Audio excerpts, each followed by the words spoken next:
बंदी छोड़ सतगुरु रामपाल जी परमेश्वर जी की जय हो। भाई और बहनों, पुस्तक भोगेगा अपना किया रे, इस पर वीडियो बनाने की श्रृंखला जारी है। ये पुस्तक करोथा कांड को लेकर सतलोक आश्रम मैनेजमेंट हरियाणा ने अर्थात राष्ट्रीय समाज सेवा समिति के सदस्यों ने लिखी है। और इस पुस्तक को लिखने का तात्पर्य यह है कि बेवजह निर्दोष संत को और उसके भक्तों को सताने की आखिर क्या सज़ा मिलती है। आज हमारा इस पुस्तक पर यह तीसरे नंबर का वीडियो है। पिछली वीडियो में आप जी ने देखा करोथा कांड 2006 के बाद किस तरह से जिन जिन लोगों ने करोथा कांड के ऊपर हमला करने में अपनी भूमिका निभाई थी, कुछ लोग गांव डीगल के थे, कुछ झज्जर के थे, कुछ बागपुर गांव के थे, और उसके बाद कैसे उन परिवारों का सर्वनाश हुआ। तो भाई और बहनों, इसी दिशा में अब हम आगे बढ़ते हैं। इस पुस्तक पर आज हमारा ये तीसरे नंबर का वीडियो है और इस पुस्तक पर वीडियो बनाने का हमारा मकसद है कि हम कुछ शिक्षा ग्रहण कर सकें और निकट भविष्य में किसी भी प्रकार की गलती करने से बचें। तो वीडियो की शुरुआत करें उससे पहले पूज्य गुरुदेव भगवान का जयकारा लगाते हैं। बंदी छोड़ सतगुरु रामपाल जी भगवान की जय हो। परमपिता परमात्मा सारी सृष्टि के रचनहार, कुल मालिक, असंख्य ब्रह्मांडों के स्वामी, जगत गुरु, तीनों लोकों में प्रवेश करके सबका धारण पोषण करने वाले राजाधिराज, आत्माधार, नाथों के नाथ, देवों के देव महादेव, सर्वेश्वर, महेश्वर, मृत्युंजय, अजरो अमर, आदि अनादि सनातनी प्रभु, जगत पिता जगदीश्वर, श्री श्री 1008 की उपाधि के वास्तविक अधिकारी, अकाल मूरत शब्द स्वरूपी राम वासुदेव, सर्वगतम ब्रह्म, परम पूज्य, प्रथम पूज्य, परम संत, परम पुरुष, परम धनी, परम दयालु, सत्य कबीर, हक्का कबीर, अल्लाहु कबीर, अल्लाहु अकबर, बाखबर, अल्लाह ताला, जगत के तारणहार, जगत के मुक्तिदाता, जगत के जगन्नाथ, हारे के सहारे, हिंदुओं के राम, मुसलमानों के अल्लाह, सिखों के वाहिगुरु, ईसाइयों के मसीह, दया के सागर दयानिधि, करुणा के सागर करुणानिधि, स्वयंभू परिभू, संकट मोचन, कष्ट हरण, मंगल करण, दुख भंजन, अविगत कबीर, निर्विकार निर्विषम परमात्मा, अलय अलेख सतगुरु, आदि अनादि सतगुरु, असली मर्यादा पुरुषोत्तम, असली राम, असली कृष्ण, असली घनश्याम, असली मुरारी, राजाओं के राजा, महाराजाओं के महाराजा, शहंशाहों के शहंशाह, सम्राटों के सम्राट, भगवानों के भगवान, अल्लाहों के अल्लाह, प्रभुओं के प्रभु, मसीहाओं के मसीह, सच्चे वाहिगुरु, बाबाओं के बाबा, पीरों के पीर, सेठों के सेठ, जगत सेठ, सावड़सा सेठ, सर्वगुण संपन्न, अनंत कोटि कलाओं के स्वामी, अनंत कोटि ब्रह्मांड के नायक, योगियों में महायोगी, ध्यानियों में महाध्यानी, सिद्धों में परम सिद्ध, ज्ञानियों में तत्वज्ञानी, ब्रह्मज्ञानी, महाज्ञानी, परम ज्ञानी, सर्वश्रेष्ठ ज्ञानी, विज्ञानी, युवा कबीर, समर्थ कबीर, असमवात, अमित ओजा, सच्चे रहनुमा, करीम अल्लाह, सुभान अल्लाह, दुनिया के अंतिम पैगंबर, 8 सितंबर 1951 से गांव धनाना, जिला सोनीपत, हरियाणा, भारतवर्ष की पावन भूमि पे प्रकट रियल कल की भगवान, श्री नारायण साकार हरि, श्री बाबा साहेब, नूर अनंत परमात्मा, सच्चे दरवेश, सच्चे बाखबर, संत श्रोमणी सतगुरु रामपाल जी परमेश्वर जी के चरण कमल में साध संगति से जुड़े हुए देश विदेश से आप और हम सभी सत्सेवक भाई बहनों का अनंत कोटि दंडवत प्रणाम। तो भाई और बहनों, पिछली वीडियो में हमने इस पुस्तक भोगेगा अपना किया रे, हमने पढ़ा कि किस प्रकार से करोथा कांड के समय कुछ गांव वालों ने आर्य समाजी जो आचार्य हैं उनके बहकावे में आकर सतगुरु रामपाल जी का विरोध किया, भक्तों के साथ में बदतमीजी की। सतगुरु रामपाल जी को बेवजह 21 महीने रोहतक की सुनारिया जेल में रहना पड़ा, भक्तों को भी व्यर्थ में यातनाएं सहन करनी पड़ी। और उसके बदले में किस प्रकार से आगे चलकर कर्म फल के तहत उन तमाम गांव वालों ने आने वाले समय में अपना सर्वनाश करवाया। किसी का बेटा अकाल मौत मरा, किसी की बेटी, किसी की पत्नी, तो स्वयं भुगत भुगत कर तड़फ तड़फ कर मरा। अब पुस्तक का लेखक कह रहा है कि भाई देखो, तमाम गांव वाले बुरे नहीं हैं, जिन जिन लोगों ने गलतियां की हैं उन्होंने सज़ा पाई है, लेकिन हमारा मकसद पूरे गांव को दोष देने का नहीं है। सतलोक आश्रम करोथा के आसपास गांव के सभी व्यक्ति बुरे नहीं। इस पुस्तक में ये जानकारी देकर हम किसी का अपमान नहीं करना चाहते, हम सतर्क करना चाहते हैं कि आप परमात्मा से डरो, शुभ कर्म करो। हम मानते हैं कि डिग्गल, करोथा तथा बागपुर तथा आसपास के गांव के सभी व्यक्ति बुरे नहीं हैं। कुछ व्यक्ति ही दुष्ट हैं जो अन्य को गुमराह करके अपराध करा रहे हैं। गांव डिग्गल का मांगेराम पुत्र पृथ्वी एक बैड एलिमेंट है। यह औरों को भिड़ाकर स्वयं पीछे खिसक जाता है। करोथा आश्रम पर आक्रमण कराने तथा गांव डिग्गल के भोले भालों को शराब पिलाकर झगड़े के लिए उकसाने में इस व्यक्ति की अहम भूमिका रही, परंतु इसको और इसके परिवार के किसी सदस्य को कहीं खरोच तक नहीं आई। कारण यह है कि यह औरों को आगे करके स्वयं भाग जाता है।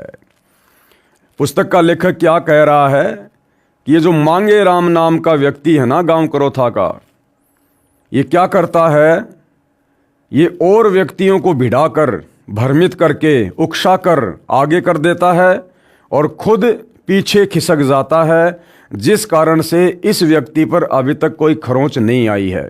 लेकिन भाइयों और बहनों, बात ऐसी नहीं है। चाहे खुद आगे आकर गलती करो, चाहे किसी दूसरे को उकसाकर गलती करवाओ, दोष बराबर है। मेन कारण क्या है, अभी इस व्यक्ति के पुण्य कर्म अधिक हैं पूर्व जन्मों की भक्ति के, और जिस दिन इस व्यक्ति के पाप का घड़ा भरेगा, इसके पुण्य नष्ट होंगे। और पुण्य नष्ट उस समय ज़्यादा होते हैं जब कोई व्यक्ति भक्तों और संतों के साथ में बेवजह ईर्ष्या करता है। तो अभी इस व्यक्ति मांगेराम के पास में पूर्व जन्म की भक्ति के कारण संचित किए गए पुण्य बाकी हैं, जिस कारण से अभी इसके ऊपर कोई विशेष खरोच नहीं आ रही है। ठीक इसी प्रकार भाइयों और बहनों, सतलोक आश्रम मैनेजमेंट हरियाणा वालों को, सतगुरु रामपाल जी के कलयुगी परिवार वालों को, हम साध संगति से जुड़े सत्सेवक भाई बहन सूचित करना चाहते हैं कि ठीक इसी प्रकार वर्तमान में आप सतलोक आश्रम के मुख्य लोगों को जो विशेष दिक्कत नहीं आ रही है, परेशानियां नहीं आ रही है, बरवाला कांड में विशेष भूमिका निभाने के बावजूद भी, और बाकी लाखों की संगत बेचारी अकाल मौत मर रही है। हजारों की संख्या में भगत इशार की तारीखों पर जाने वाले अकाल मौत मरे। अपने घर पर बैठे भगत हजारों की संख्या में अकाल मौत मर रहे हैं। क्यों? क्योंकि आप सतलोक आश्रम वालों ने उनकी तमाम प्रकार की मर्यादाएं तुड़वा रखी हैं। 2014 बरवाला कांड के बाद से गुरुदेव के भक्ति विधान के विपरीत आप लोगों ने तमाम प्रकार के मनवश कुकर्म करवाकर, कभी धनाना में बैडमिंटन का स्टेडियम बनवाकर, कभी संगत को हरियाणा के जाट आरक्षण में बैठाकर, संगत के दान धर्म का पैसा उन आरक्षण वालों को दिलवाकर, कभी राजस्थान के गैंगस्टर आनंदपाल जैसे की सीबीआई जांच का समर्थन करवाकर, तो राजपूत करणी सेना को 5 लाख रुपए नगद देकर, कभी अयोध्या में आन उपासकों के लिए भंडारा लगवाकर, कभी रोहतक में परशुराम की जयंती में भगत समाज को बैठाकर, ये तमाम प्रकार के कुकर्म जो आप सतलोक आश्रम वालों ने करवाए हैं। लेकिन फिलहाल आप सतलोक आश्रम के मुख्य लोगों पर कोई समस्या नहीं आ रही है और संगत की दुर्गति हो रही है। कारण वही सेम है, क्योंकि अभी आप सतलोक आश्रम वालों के यानी सतगुरु रामपाल जी के परिवार वालों के पुण्य अधिक हैं। मर्यादा तो हालांकि सबकी टूटी हुई है, आश्रम वालों की भी, गुरुदेव के परिवार वालों की भी और नादान संगत की भी।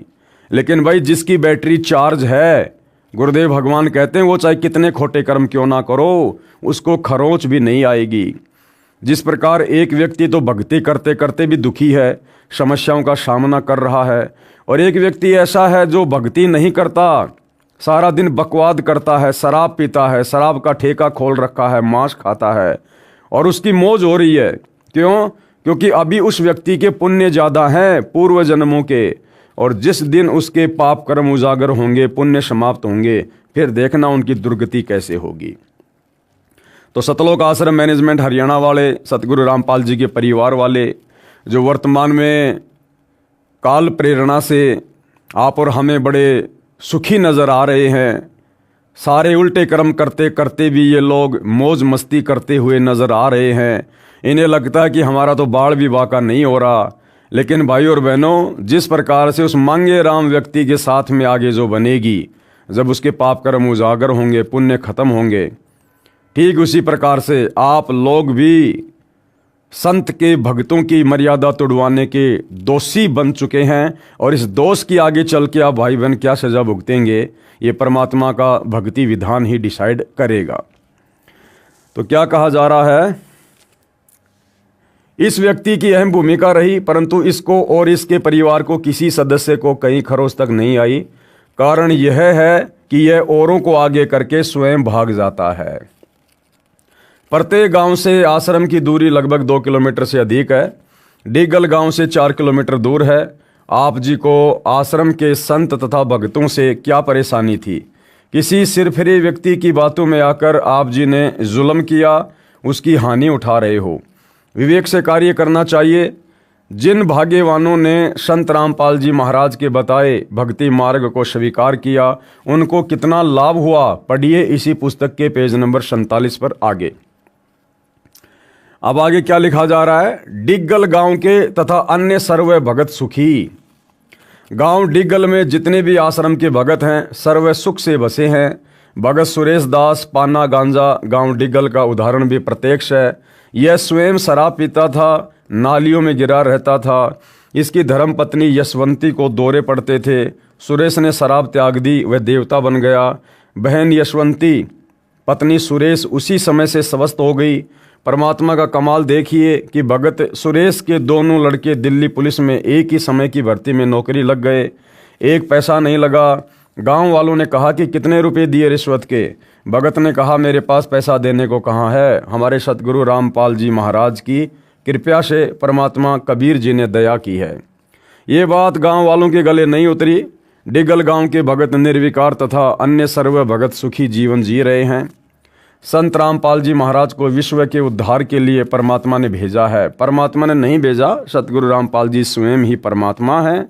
ये लेखक की अपनी ज्ञानहीनता है। जो विरोध कर रहे हैं वे बाद में रोया करेंगे। संत रामपाल जी महाराज सामान्य व्यक्ति नहीं है, ये परमात्मा के भेजे अवतार हैं।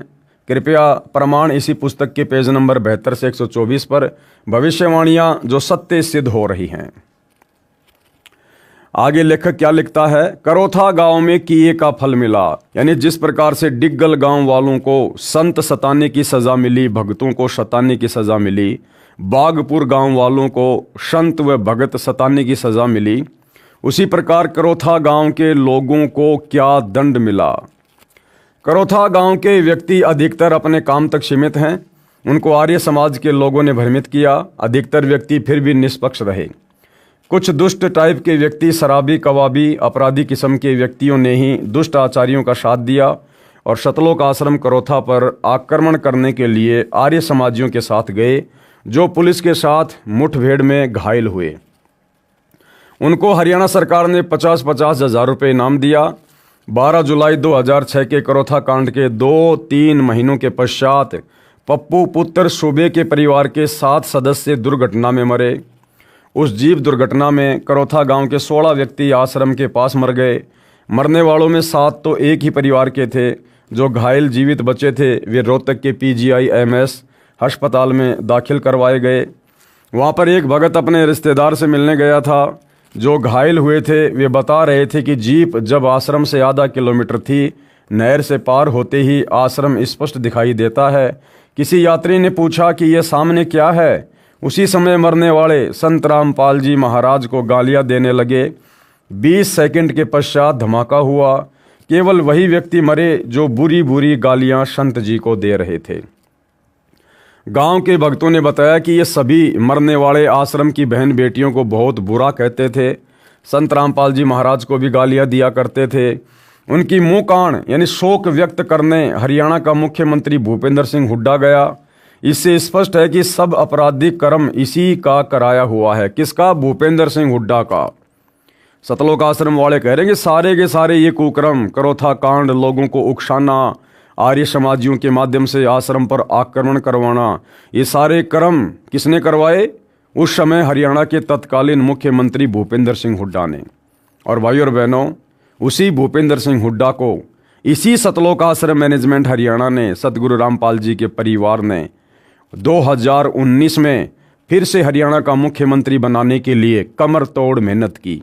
हरियाणा की संगत से भूपेंद्र सिंह हुड्डा का, जो करोथा कांड का मुख्य अपराधी है, उसको वोट भी डलवाए, उसको सपोर्ट भी किया। अब आप समझ सकते हैं भाई और बहनों, सबसे बड़े गुरुद्रोही कौन हैं। नहीं तो हरियाणा में एक एक परिवार के 10-10 सदस्य दुर्घटना में मरे हैं, किसी का शोक व्यक्त करने मुख्यमंत्री नहीं गया। तो उस दुर्घटना में घायल हुए थे, उनमें से एक भोगल नाम का अपराधी तो पागल हो गया, पैर खराब हो गए, 2.5 वर्ष तक भुगत कर मरा। करोथा गांव का एक नसीन नाम का नाई भी आश्रम के संत तथा भक्तों को बहुत गालियां देता था, उसी दुर्घटना में टांग के चोट लगी, 2.5 वर्ष भुगत कर मरा। गांव करोथा का एक हरिचंद पुत्र लालचंद, जो छुडानी आश्रम के महंत का विशेष चेला था, भक्तों तथा संतों को बहुत गालियां देता था, उसका सतीश नाम का बेटा उसी दुर्घटना में घायल हुआ, कोमा में चला गया, एक हाथ एक पैर काम छोड़ गया, फिर भुगत कर मरा। इस व्यक्ति ने आश्रम के प्रति बहुत गलत आरोप लगाए थे तथा लोगों को जैली गंडासे लेकर आश्रम पर आक्रमण करने के लिए लाउड स्पीकर लगाकर प्रेरित किया था। इसको छुड़ाने के अवधूत आश्रम के महंत से पैसे तथा प्रोत्साहन मिला था। इसने कढ़ाई चढ़ाकर बदमाशों को लड्डू जलेबी खिलाई थी। इसके पश्चात गांव करोथा में कहर का सिलसिला शुरू है। नंबर 1, राजेश उर्फ कचरा पुत्र सुबे नाम का करोथा गांव का व्यक्ति 12 जुलाई 2006 के करोथा कांड में आक्रमणकारी था। इस दुष्ट व्यक्ति ने दिल खोलकर पाप किया, आर्य समाजियों से रुपयों में बिक गया, गांव के भोले भाले नौजवानों को बहकाकर आश्रम पर आक्रमण करने गया था। आश्रम के भक्तों के घरों को आग लगाने के लिए करोथा के व्यक्तियों को उकसाया था और भी घने भक्तों को पेशी के दौरान रोहतक पीटा करता था। संत रामपाल दास जी महाराज तथा भक्तों पर सन 2006 में बनाए गए झूठे मुकदमों में झूठा गवाह भी था। क्या कह रहा है लेखक? लेखक कह रहा है कि इस व्यक्ति ने संत रामपाल जी के भक्तों को बहुत ज़्यादा मारने और पीटने के लिए लोगों को उकसाया। जब भगत तारीखों पर जाते थे उनको मारते थे, पीटते थे। और क्या किया था? और इसने संत रामपाल जी के मुकदमों में झूठी गवाही भी दी। तो भाई सतलोक आश्रम वालों, जो शिक्षा तुम इन गांव वालों को दे रहे हो, क्या तुम्हारे ऊपर लागू नहीं है? मुझ पवन दास की 12 अगस्त 2025 की इसार कोर्ट की तारीख पर मेरे साथ गए 2 भक्तों को आप सतलोक आश्रम वालों ने, सतलोक आश्रम के मीडिया प्रभारी चांद राठी ने गुंडे भेजकर सतलोक आश्रम धनाना से, जिनका मुखिया था बसंत सैनी गांव गांद्रा जिला रोहतक वाला, जो सतलोक आश्रमों में सारनाम देता है, क्या आप लोगों ने उन भक्तों की बेवजह पिटाई नहीं करवाई? और ये चांद राठी सतलोक आश्रम का मीडिया प्रभारी, ये खुद मेरे 420 के झूठे मुकदमे में गवाह है। इसने मेरे खिलाफ झूठी गवाही दे रखी है कि मैंने, पवन दास ने संत रामपाल जी के भक्तों से ठगी की है, भक्तों को पैसे लेकर लूटा है। क्या चांद राठी जी, आपने झूठा मुकदमा सतगुरु रामपाल जी से मेरे ऊपर नहीं करवा रखा? क्या आपने झूठा मुकदमा धार्मिक भावना भड़काने का झज्जर के बहादुरगढ़ में मेरे ऊपर नहीं लगवा रखा? क्या आपने झूठा मुकदमा मेरे ऊपर सोनीपत के बड़ौदा थाने में नहीं लगवा रखा?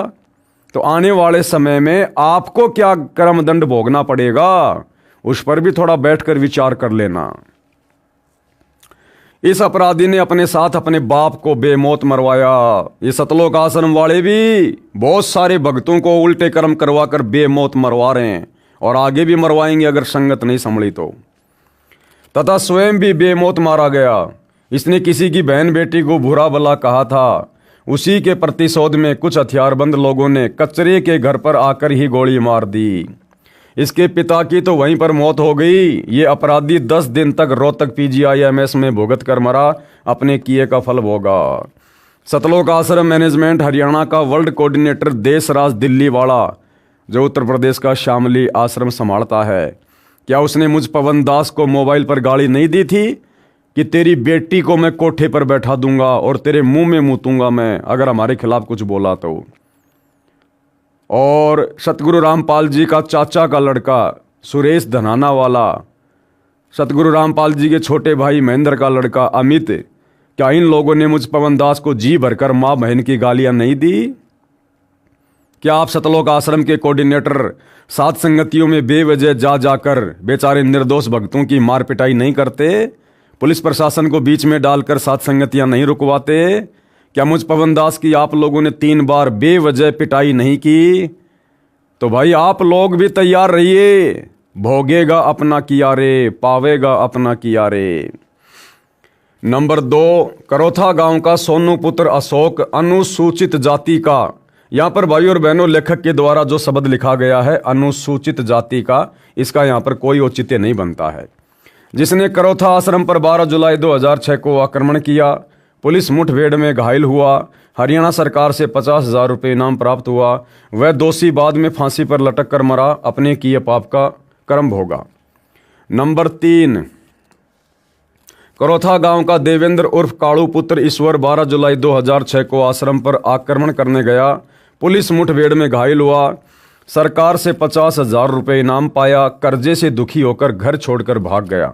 पता नहीं कहाँ मरा है या जीवित है, 5 वर्ष से लापता है। वह भक्तों और संत रामपाल जी महाराज को बहुत गालियां देता है। आगे नंबर 6, करोथा गांव का जय भगवान पुत्र गरीबा नाम का आदमी पहले संत रामपाल जी महाराज का शिष्य था। उसकी बेटी 10 वर्ष से तड़प रही थी। संत रामपाल जी महाराज से नाम लेने के पश्चात स्वस्थ हो गई। बाद में यह अपराधी गुरुद्रोही होकर भक्तों को रोहतक पेशी पर पहचान बताता था कि यह उनका शिष्य है। अन्य किसी गांव तथा आसपास के गांव के आदमी भक्तों को पीटा करते थे। जिनके घरों में वर्तमान में कहर हो रहा है, अधिकतर भुगत कर मर चुके हैं। स्वयं जय भगवान जहर खाकर मरा। नंबर 5, करोथा गांव का जसवीर उर्फ जस्सड़ पुत्र टेका इतना दुष्ट था कि जब भगवान के घर करोथा के भक्तों व संत के साथ की अत्याचार का लेखा होगा तो ये पहली लाइन में पहला व्यक्ति होगा जो इतना जालिम और दुष्ट था। इसने पेशी पर आने वाले भक्तों को बहुत तंग किया, उनके सिर फोड़े, घायलों को भी पीटता था, अभद्र गालियां देता था। इसने आर्य समाजियों से रुपए लेकर उनका गुलाम बनकर शराब पिलाकर जवान बच्चों को लाकर आश्रम के भक्तों पर जुल्म करता तथा करवाता था। इस दुष्ट का जब अंत आया तो इसने गांव करोथा के ही एक परिवार की लड़की पर गलत नज़र की, जिस कारण से ये लड़की के परिवार वालों ने अपने घर बुलाकर उस दुष्ट जसवीर की गुदा में डंडा ठोक दिया। और भाई 12 अगस्त 2025 मुझ पवन दास की तारीख पर चांद राठी के कहने पर बसंत सैनी जो 10-12 गुंडे लेकर आया था मेरी पिटाई करने के लिए, और मेरे साथ गए 2 भक्तों को जमकर पीटा भी। साथ में ये बसंत सैनी भगत होने के बावजूद किराए से एक लड़की लेकर आया साथ में। उस लड़की के माध्यम से हमारे ऊपर झूठा मुकदमा लगवाना इसका मकसद था। तो भाई अगर उस गांव वाले की गुदा में डंडा घुसा और फिर उसकी दुर्गति से मौत हुई तो भाई बसंत सैनी और चांद राठी जो आप लोग मुख्य भूमिका निभा रहे हो भक्तों को परेशान करने में, तुम्हारे क्या घुसेगा क्या निकलेगा आने वाले समय में, ये परमात्मा का विधान तय करेगा। जिस कारण से उस अपराधी की मौत कई दिन भुगतकर रोहतक मेडिकल में हुई। करोथा गांव के सुंदर पुत्र सैजू ने करोथा के एक भगत के ट्रैक्टर पर तेल डालकर आग लगाई थी। भगत को तो परमात्मा ने नया ट्रैक्टर दे दिया। सुंदर अपराधी भक्तों के साथ बहुत दुर्व्यवहार करता था। इस जालिम दुष्ट के ढाबे पर भूखी कुतिया आ गई। उसको रोटी डालना तो दूर, तेल डालकर जिंदा जला दिया। इससे अंदाज़ा लगाया जा सकता है कि वह अपराधी भक्तों को कितना सताता होगा। इसने अपने किए का दंड भोगा। इसकी दिमाग की नस फट गई, 4 वर्ष बेहोश कोमा में रहा, तब इस अपराधी का अंत हुआ। अरे भैया, इस प्रकार की घटनाएं तो सतलोक आश्रम के बड़े बड़े भक्तों के साथ में घट चुकी हैं। आप सतलोक आश्रम वालों ने खुद एक पुस्तक लिखी है, करोथा कांड का रहस्य, और सच बनाम झूठ और न्यायालय की गिरती गरिमा। और आप खुद सतलोक आश्रम वाले जब आप लोगों की कोर्ट में तारीखें पड़ती थी तो तारीखों पर जाने से बचने के लिए आप लोग क्या क्या एफिडेविट लगाया करते थे। बसंत सैनी पागल हो गया, पीजीआईएमएस में उसको भर्ती करवा दिया गया, वो रात कोई हॉस्पिटल छोड़कर भाग गया, हमें मिल ही नहीं रहा। तो ये दुर्गति तो आप आश्रम वालों की भी खूब हुई है भाई, ये दुर्गति तो आप आश्रम वालों की भी खूब हुई है। और वही दुर्गति उन गांव वालों की हुई। तो गांव वालों की तो इसलिए हुई क्योंकि उन्होंने गलती की। फिर आप सतलोक आश्रम से जुड़े बड़े बड़े भक्तों की दुर्गति क्यों हो रही है भाई? आप लोगों की ऐसी दुर्गति क्यों हुई जो आप लोग पागल हुए मुकदमों के कारण? आप लोग हॉस्पिटल छोड़ छोड़ के भागने लगे पागल होकर। आप लोगों की दुर्गति क्यों हुई? तो गलती पर कहीं न कहीं आप लोग भी तो हैं। नंबर 7, करोथा गांव का आदमी करतार पुत्र रूपचंद आश्रम पर आक्रमण करने गया, पुलिस मुठभेड़ में घायल हुआ, सरकार से 50,000 रुपये इनाम प्राप्त किया, भक्तों को गाली देता, दुर्व्यवहार करता था, भक्तों के घरों को आग लगाने की कोशिश की, वह 1.5 वर्ष भुगत कर मरा। और सतलोक आश्रम वालों, जब दिल्ली में साथ संगति थी, आप सतलोक आश्रम वालों ने दिल्ली पुलिस को पैसे देकर शराब पिलाकर और बीच भोग की आरती में तुम लोगों ने अपने गुरु की भोग की आरती भी पूरी नहीं होने दी। परमात्मा की फोटोएं नीचे गिरा दी, ज्योति नीचे गिरा दी, हलवा नीचे गिरा दिया, और बीच आरती में तुम सतलोक आश्रम वालों ने पुलिस के माध्यम से बेचारे भोले भाले सात संगति वाले भक्तों को मारना और पीटना शुरू किया, और मार मार कर उनको वहां से भगा दिया। और कुछ भक्तों को साथ में पुलिस ले गई और पुलिस ने बेरहमी से तुम लोगों के कहने पर उन भक्तों को पीटा। तो आने वाले समय में तुम्हारे साथ क्या होगा भैया? परमात्मा समदृष्टि है, पक्षपात नहीं करता, भोगेगा अपना किया रे। गांव करोथा का पाड़े पुत्र ओमल भक्तों को तंग करता था, आश्रम जाने से रोकता था, आर्य समाजियों से रुपए लेकर जुल्म कर रहा था। 2 वर्ष पश्चात जहर की गोलियां खाकर मरा। नंबर 9, नरेश पुत्र धर्म सिंह काठमंडी रोहतक, इसकी पत्नी पागल थी, रोहतक पागल वार्ड में दाखिल थी। लड़की के मामा जी ने संत रामपाल जी महाराज से उपदेश ले रखा था। वे उस लड़की को संत रामपाल जी महाराज के पास लेकर गए, वह तुरंत स्वस्थ हो गई। नरेश तथा उसकी पत्नी ने नाम लिया, सुख का जीवन जीने लगे। करोथा कांड के पश्चात गुरुद्रोही हो गया, गुरु जी को गालियां देने लगा। पाखंडी मधु परमहंस रांजड़ी जम्मू वाले नकली संत से नाम ले लिया। 2 वर्ष पश्चात किसी के घर चिनाई का कार्य करने गया था, छत से गिरकर मर गया। करोथा गांव जिला रोहतक में 10-15 दिन में मौत हो जाना आम बात है। जिला रोहतक के करोथा गांव में मौत का कहर शेष पढ़ें 166 नंबर पेज पर। अब इसके बाद भाई और बहनों दूसरा गांव है गांव बरहाना में मौत का कहर। यानी गांव बरहाना के जिन जिन लोगों ने 2006 के करोथा कांड में अपनी जैसी भी भूमिका निभाई, उसके तहत आने वाले समय में कर्म फल के तहत उनको क्या क्या सजा भोगनी पड़ी। आर्य समाजी आचार्यों का बोया बीज कहां तक हानि कर सकता है, भोले व्यक्ति अब भी नहीं समझ पा रहे हैं। किस कारण से गांव में कहर टूट रहा है। जवान जवान व्यक्ति कोई जहर खाकर मर रहा है, कोई दुर्घटना के कारण मर रहा है, कोई फांसी लगाकर मर रहा है। ठीक इसी प्रकार 2014 बरवाला कांड के बाद सबसे पहले तो सतलोक आश्रम मैनेजमेंट हरियाणा ने, सतगुरु रामपाल जी के परिवार ने सतलोक आश्रम बरवाला में बरवाला कांड का बीज बोया।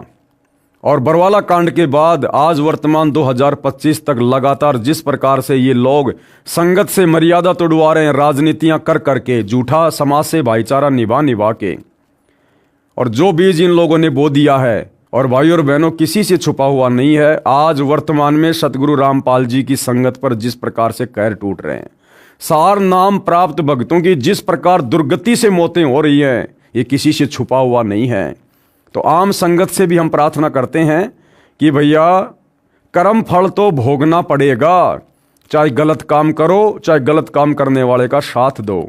इसलिए संगत अगर बचना चाहती है तो भाई इन सतलोक आश्रम वालों का पीछा छोड़ो। गुरुदेव भगवान ने हमें जो ज्ञान दे रखा है, जो भक्ति दे रखी है, घर बैठकर मर्यादा में रहकर अपनी भक्ति करो, जब तक गुरुदेव भगवान अपने मिशन को पूरा करके हिसार जेल से बाहर नहीं आ जाते हैं। कोई फांसी लगाकर मर रहा है, इन्होंने भी आर्य समाजियों के बहकावे में आकर दिल खोलकर संत रामपाल जी महाराज की निंदा की थी, गालियां दी थी। यह कहर तभी समाप्त होगा जब ये लोग परमात्मा के ज्ञान को समझेंगे, और संत रामपाल जी महाराज जी से दीक्षा लेकर भक्ति करेंगे। अरे दीक्षा लेकर भक्ति करने वाले आप सतलोक आश्रम वाले भगत ही अभी तक संत रामपाल जी को नहीं समझे। आप लोग ही अभी तक उनकी मर्यादाओं को ठीक से समझकर ज्ञान को आधार बनाकर भक्ति नहीं कर पा रहे। ये दुनिया भला तुम लोगों के समझाने पर क्या खाक समझेगी। दुनिया के ऊपर उन लोगों के शब्दों का असर होता है जो खुद मर्यादा में रहकर भक्ति करता है और सत्कर्म करता है। आज तुम सतलोक आश्रम वालों ने जिस प्रकार से 2014 बरवाला कांड के बाद कुकर्म करके हिसार जेल में बैठकर अपने गुरु को खून के आंसू रुलवाए हैं, ये किसी से छुपा हुआ नहीं है। तो तुम्हारे शब्दों का असर दुनिया पर भला कैसे होगा।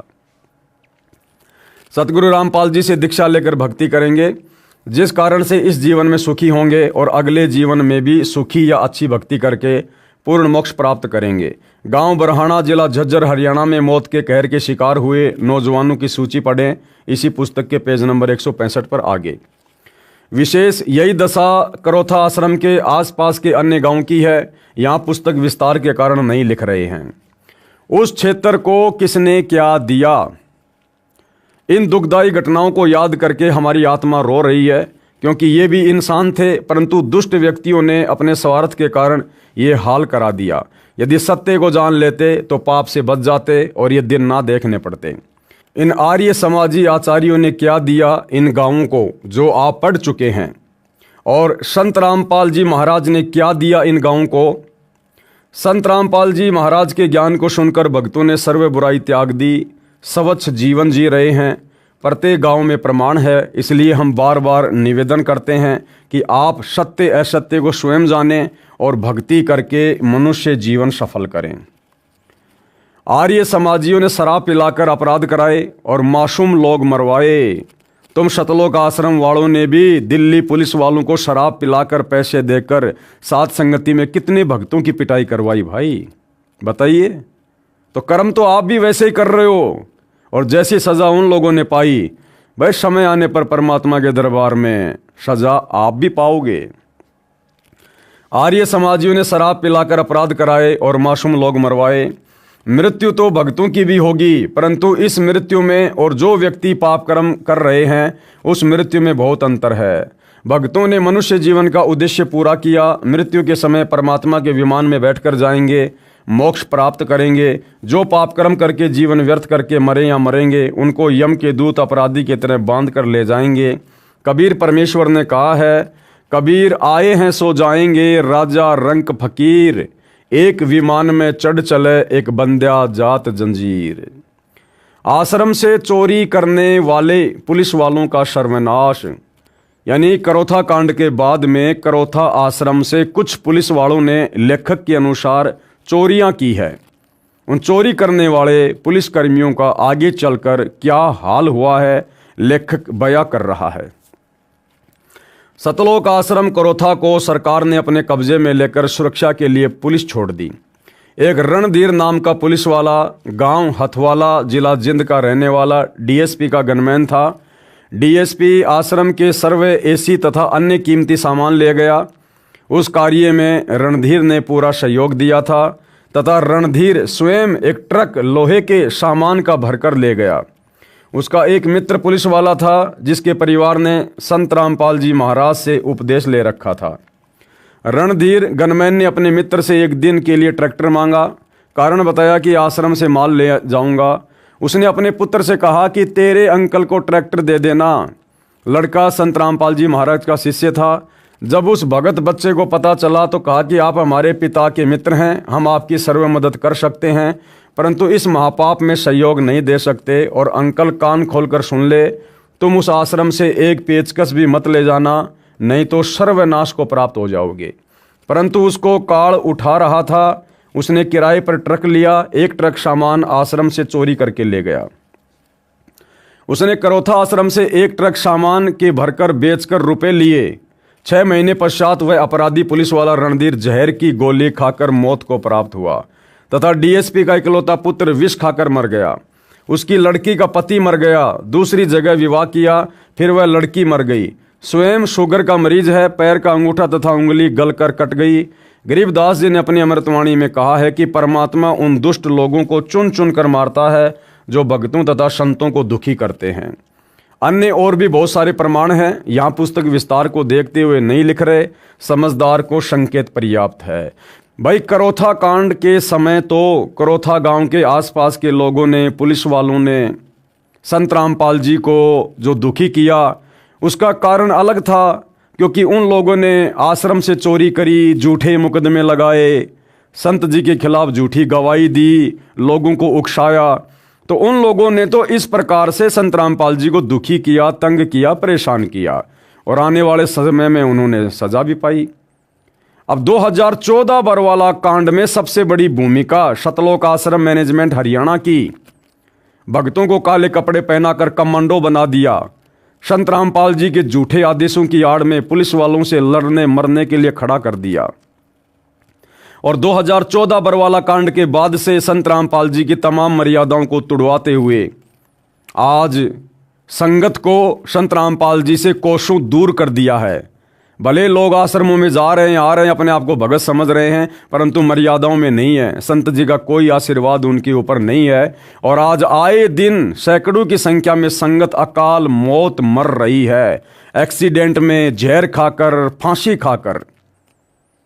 16-16 भगत एक एक साथ एक्सीडेंट में मर रहे हैं।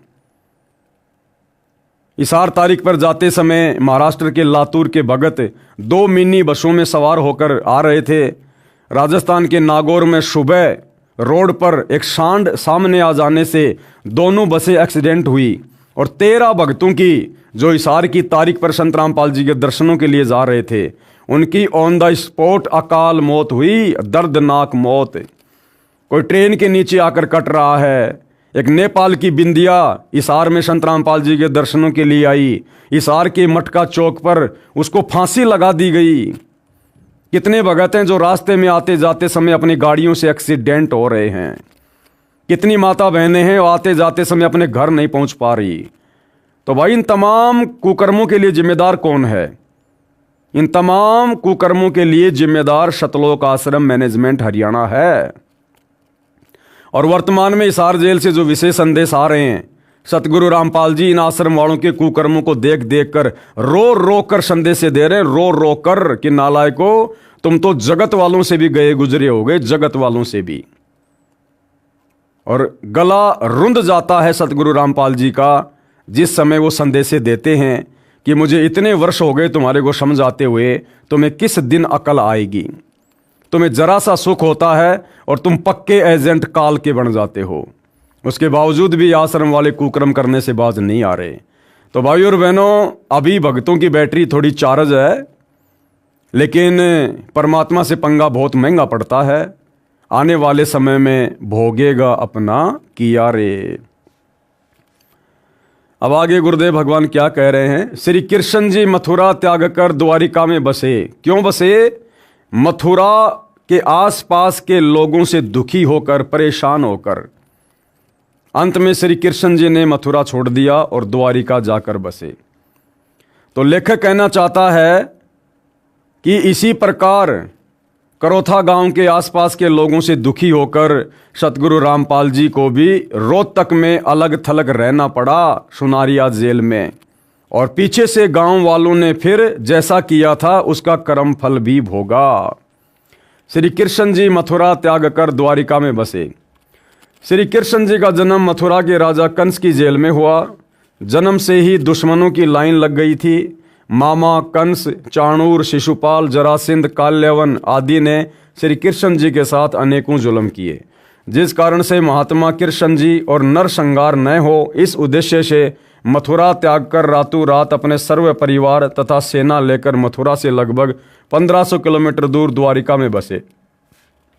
द्वारिका समुद्र में एक बहुत बड़ा टापू था। श्री कृष्ण जी किसी को मारने के लिए नहीं जन्मे थे, वे जीव का उद्धार करना चाहते थे। भैया श्री कृष्ण जी के पास में कौन सा उद्धार करने की जड़ी बूटी थी? उनको काल ने स्पेशल विष्णु का अवतार बनाकर महाभारत के युद्ध में उसके माध्यम से विशेष भूमिका अदा करने के लिए करोड़ों लोगों को मरने और मरवाने के लिए तो भेजा था। और श्री कृष्ण जी किसका उद्धार करने आए थे? क्या उनका खुद का उद्धार है क्या? वे खुद काल के जाल में हैं। तो भाई और बहनों, ये लेखक की ज्ञानहीनता है जो सतलोक आश्रम से जुड़ा हुआ है। श्री कृष्ण जी किसी को मारने के लिए नहीं जन्मे थे, वे जीव का उद्धार करना चाहते थे। परंतु जनता के दुश्मन महापुरुष के साथ ही जन्म लेते हैं।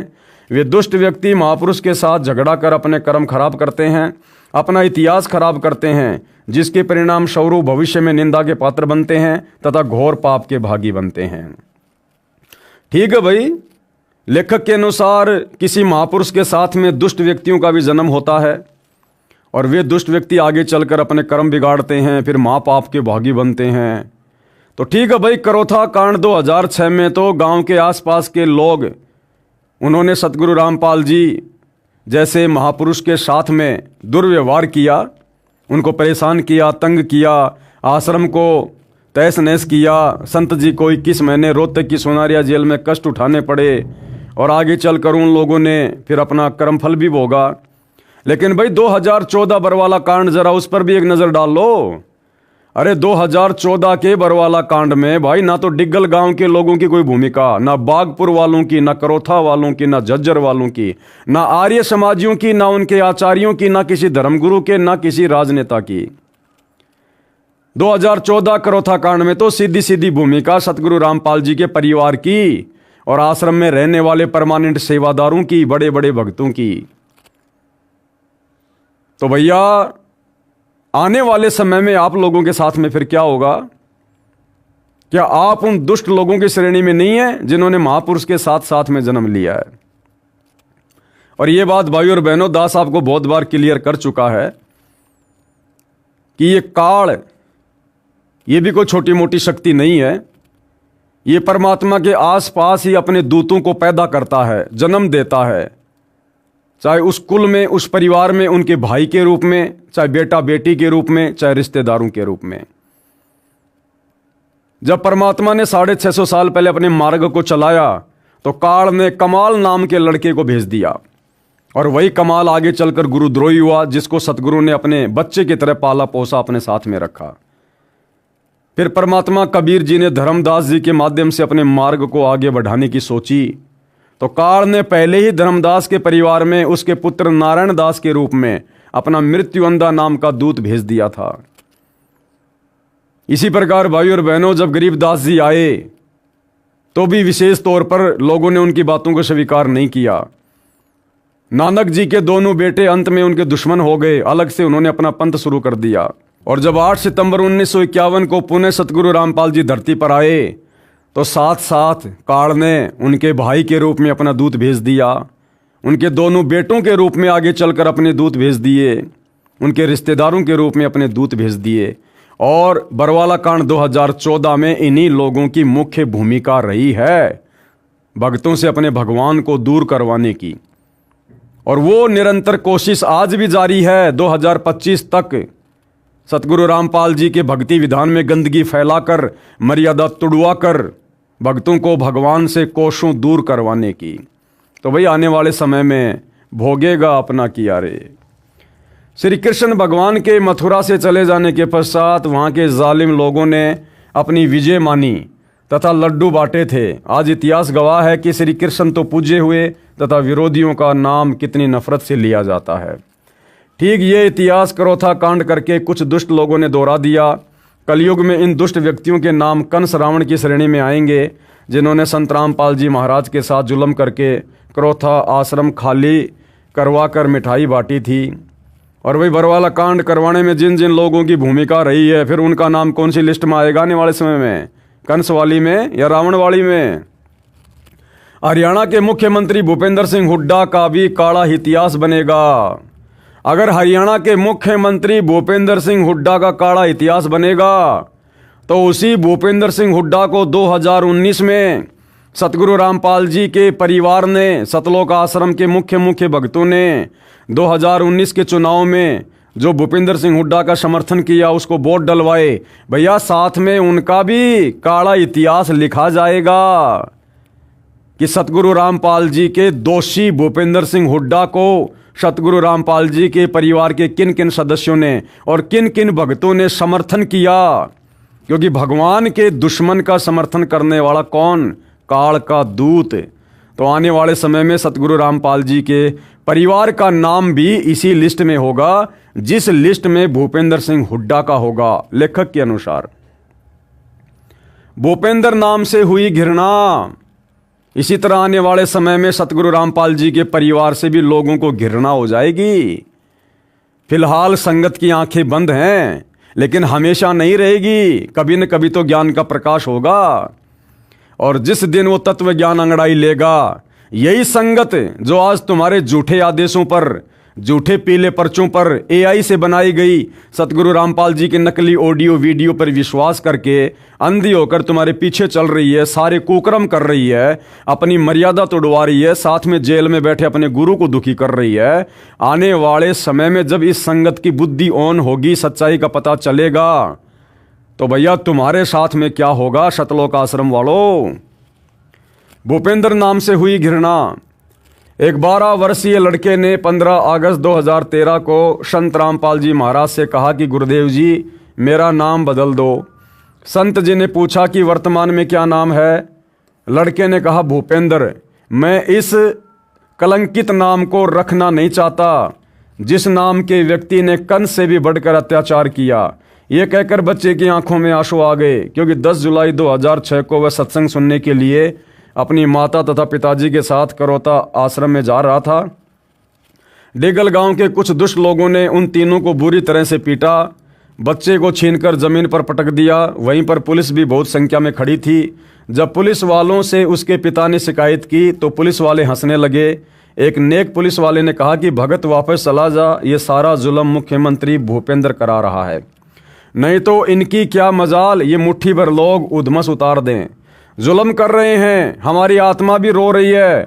आपसे पहले तो इन्होंने बहुत सी बहन बेटियों के साथ सरेआम अभद्र बर्ताव किया है, उनके आभूषण भी छीन लिए, किराए के पैसे भी नहीं छोड़े, रोते हुए जान बचाकर भागे हैं। उस दिन से उस बच्चे को ये बात घर कर गई थी। उस दिन से वो रोते हुए घर चले आए थे।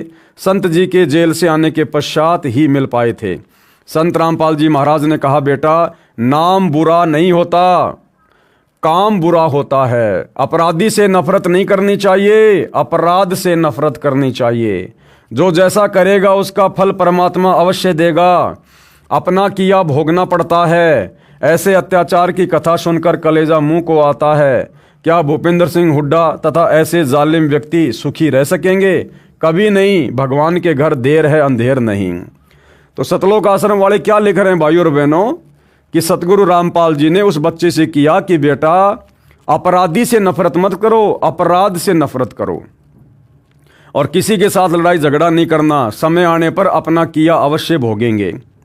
फिर भैया मुझ पवन दास का मुकदमा हिसार कोर्ट में चल रहा है। समय आने पर जज इंसाफ करेगा कौन सही है कौन गलत है। फिर तुम सतलोक आश्रम वाले गुंडों की भांति मुझ पवन दास पर हमला क्यों करते हो? जान से मारने की कोशिश क्यों करते हो भाई? अपने गुरु की बातों पे अमल करो ना। आर्य समाजियों का हथियार उन्हीं पर चला। ऐसे ही इन सतलोक आश्रम वालों के हथियार जो वर्तमान में ये यूज कर रहे हैं घटिया तरीके, ये इन्हीं के ऊपर चलेंगे, इन्हीं के ऊपर। आर्य समाजियों का हथियार उन्हीं पर चला। 12 मई 2013 को फिर से जुल्म किया गया। परमात्मा ने ऐसी माया फेरी जो मुख्यमंत्री भूपेंद्र सिंह आर्य समाजी अपने ग्रुप के व्यक्तियों आचार्यों को पूरा सहयोग देकर आश्रम के अनुयायियों को परेशान किया करता था।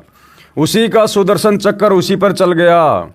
18 फरवरी 2013 को श्री भूपेंद्र सिंह हुड्डा मुख्यमंत्री हरियाणा को पता चला कि सर्वोच्च न्यायालय ने करोथा आश्रम ट्रस्ट को सौंपने के आदेश दे दिए।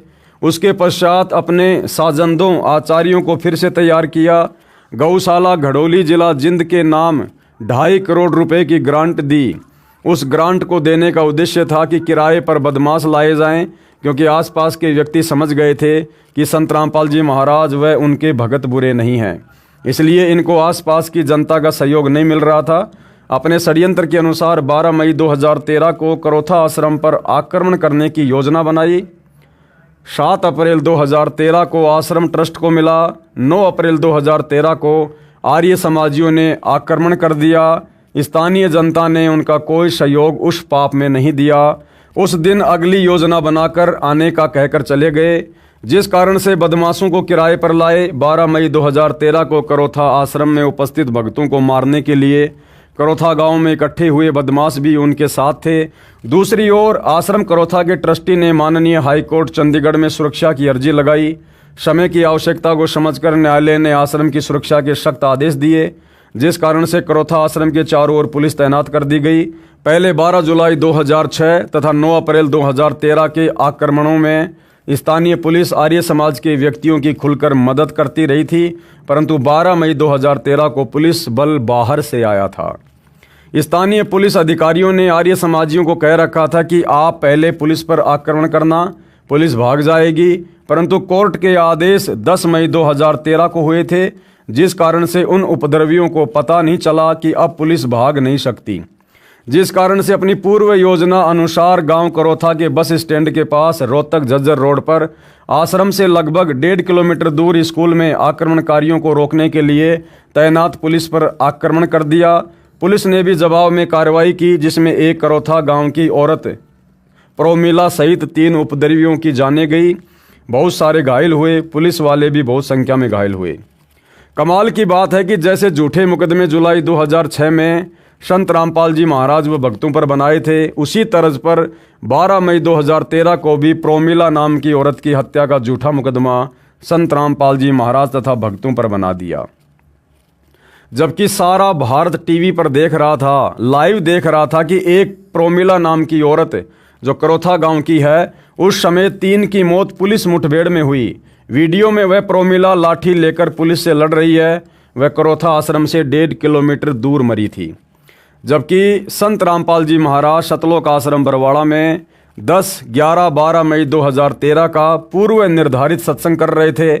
बरवाला जिला हिसार में है, करोथा गांव से लगभग 100 किलोमीटर दूर है। अब जांच में संत रामपाल जी महाराज को निर्दोष पाया गया। दोनों प्रशासन तथा आर्य समाजी जो संत रामपाल जी महाराज तथा उनके भक्तों पर कहर ढाया करते थे, 12 मई 2013 को आपस में कट मरे। मुख्यमंत्री हरियाणा श्री भूपेंद्र सिंह हुड्डा ने संत रामपाल जी महाराज से प्रार्थना की, अपनी सरकार बचाने की गुहार लगाई। बिना शर्त सतलोक आश्रम करोथा खाली कर दिया गया, परंतु आश्रम पर हमारा कब्जा रहेगा, ऐसा ही हुआ। आश्रम पर ट्रस्ट का ताला लगाया गया। भगत समय समय पर आश्रम की सफाई करके आते हैं। सुरक्षा सरकार की जिम्मे है। यदि संत रामपाल जी महाराज ये परोपकार नहीं करते तो आश्रम को किसी कीमत पर सरकार खाली नहीं करवा सकती थी, क्योंकि सर्वोच्च न्यायालय के आदेश अनुसार करोथा आश्रम प्राप्त हुआ था। मिलिट्री भी आश्रम की सुरक्षा के लिए पहुंच गई थी, परंतु संत मान बढ़ाई नहीं चाहते, जनता की भलाई चाहते हैं। ये अनमोल कार्य महान संत ही कर सकते हैं। आश्चर्य की बात है कि मुख्यमंत्री श्री भूपेंद्र सिंह हुड्डा ने इतने बड़े परोपकार का भक्तों तथा संतों को क्या प्रतिफल दिया। कभी ये भी नहीं पूछा कि आप दुखी हो या सुखी हो। धन्यवाद करने का भी काम नहीं, परंतु हम तो उस विधान का पालन करते हैं, नेकी कर कुएं में डाल, जो बुरा करेगा उसका होगा बुरा हाल। भूपेंद्र सिंह हुड्डा का सुदर्शन चक्कर उसी पर चला। एक बार दुर्वासा ऋषि ने निर्दोष भगत अम्बरीश को मारने के लिए सुदर्शन चक्कर छोड़ा था। भगत अम्बरीश के चरण छूकर सुदर्शन चक्कर दुर्वासा ऋषि को मारने के लिए चल पड़ा। दुर्वासा ऋषि भागकर भगवान विष्णु जी के पास गया, परंतु विष्णु जी ने कहा कि तेरी जान अम्बरीश ही बख्श सकता है। उसी से क्षमायाचना कर दुर्वासा ऋषि ने वापस आकर भगत अम्बरीश के चरण पकड़कर अपनी गलती का एहसास किया, क्षमायाचना की। तब वह सुदर्शन चक्र शांत हुआ तथा दुर्वासा ऋषि की जान बची। इसी प्रकार 12 मई 2013 को मुख्यमंत्री भूपेंद्र सिंह अपनी देख रेख में सर्वे ऑपरेशन करा रहा था। जब देखा कि मेरे ही दोनों दायां बायां हाथ आर्य समाजी तथा पुलिस आपस में लड़ मरे तथा विरोधी पार्टियों के व्यक्तियों ने आर्य समाजियों का साथ दे दिया, भूपेंद्र की सरकार एक टांग पर खड़ी हो गई। तब मुख्यमंत्री हेलीकॉप्टर में बैठकर युद्ध को देखता हुआ यूपीए अध्यक्ष सोनिया के पास दिल्ली गया। सोनिया जी ने उसे गृह मंत्री भारत सरकार के पास भेज दिया। गृह मंत्री ने कहा कि संत रामपाल जी से क्षमायाचना कर, तभी तेरी सरकार बच सकती है। तब 13 मई 2013 को मध्यस्थ के माध्यम से यह सर्व कार्य सरल हुआ। अरे भैया, उदाहरण दे रहे हो राजा अम्बरीश का और दुर्वासा का, तो भैया दुर्वासा ऋषि तो अपनी जान बचाने के लिए डायरेक्ट राजा अम्बरीश के चरणों में गया था और पैर पकड़कर माफी मांगी थी। फिर तुम सतलोक आश्रम वालों ने भूपेंद्र सिंह हुड्डा की बात किसी मीडिएटर के माध्यम से क्यों सॉल्व की भाई? अगर उसने जुल्म किया था तो डायरेक्ट उसको संत रामपाल जी के चरणों में जाने देते। लेकिन भूपेंद्र सिंह हुड्डा को फिर भी अपनी गलती का एहसास नहीं था और वो संत रामपाल जी के चरण में पड़ना, माफी मांगना अपनी बेइज्जती मानता था। लेकिन ये सतलोक आश्रम वाले बीच में जो मीडिएटर हैं, जो मध्यस्थ हैं, ये हैं मान बढ़ाई के भूखे, और इन लोगों ने बीच में ही मामला रफा दफा कर दिया। सतगुरु रामपाल जी तक उस भूपेंद्र सिंह हुड्डा को नहीं पहुंचने दिया और ना भूपेंद्र सिंह हुड्डा संत रामपाल जी तक जाना चाहता था। लेकिन बीच में मान बढ़ाई के भूखे सतलोक आश्रम वाले, इन्होंने किसी मीडिएटर के माध्यम से मामले को रफा दफा करवा दिया। भूपेंद्र सिंह हुड्डा की 1.5 वर्ष की ताजपोशी भी महान संत सतगुरु रामपाल जी महाराज ने प्रदान की। विरोधी तो वही भूमिका कर रहे हैं जो मथुरा के दुष्ट लोग श्री कृष्ण जी के साथ किया करते थे। श्री कृष्ण जी की पूजा विश्व में हुई और विरोधी निंदा के पात्र बने तथा महापाप के भागी बने। जैसे मथुरा के व्यक्तियों ने श्री कृष्ण जी के मथुरा से चले जाने के पश्चात खुशी से मिठाई बांटी थी, वे श्री कृष्ण जी के अवतार धर्म में कोई बाधा नहीं बन सके, अपितु पाप के भागी बने। आज तक उनकी निंदा की जाती है। इसी प्रकार संत रामपाल जी महाराज को पूर्ण परमात्मा कबीर जी ने अवतार रूप में भेज रखा है। अरे भैया, सतगुरु रामपाल जी स्वयं अपने अवतार हैं, इनको भेजने वाला कोई सृष्टि में नहीं है। पढ़िए प्रमाण इसी पुस्तक के पेज नंबर 72 पर। दुष्ट व्यक्तियों ने मीडिया के माध्यम से संत रामपाल जी महाराज को कितना बदनाम किया, जनता तथा सरकार को विरोधी बना दिया, परंतु परमात्मा सदा सत्य का साथ देता है। संत रामपाल जी के कई लाख नए भगत बन गए, विरोधियों का विनाश हो रहा है। आगे लेखक क्या लिख रहा है? हरियाणा की जनता के साथ आर्य समाज के आचार्यों ने अपने स्वार्थवश बहुत बड़ा धोखा किया है। सतलोक आश्रम करोथा में सत्संग सुनकर हरियाणा के व्यक्ति संत रामपाल जी महाराज से दीक्षा लेकर सर्व बुराई त्याग कर निर्मल तथा सुखी जीवन जी रहे हैं।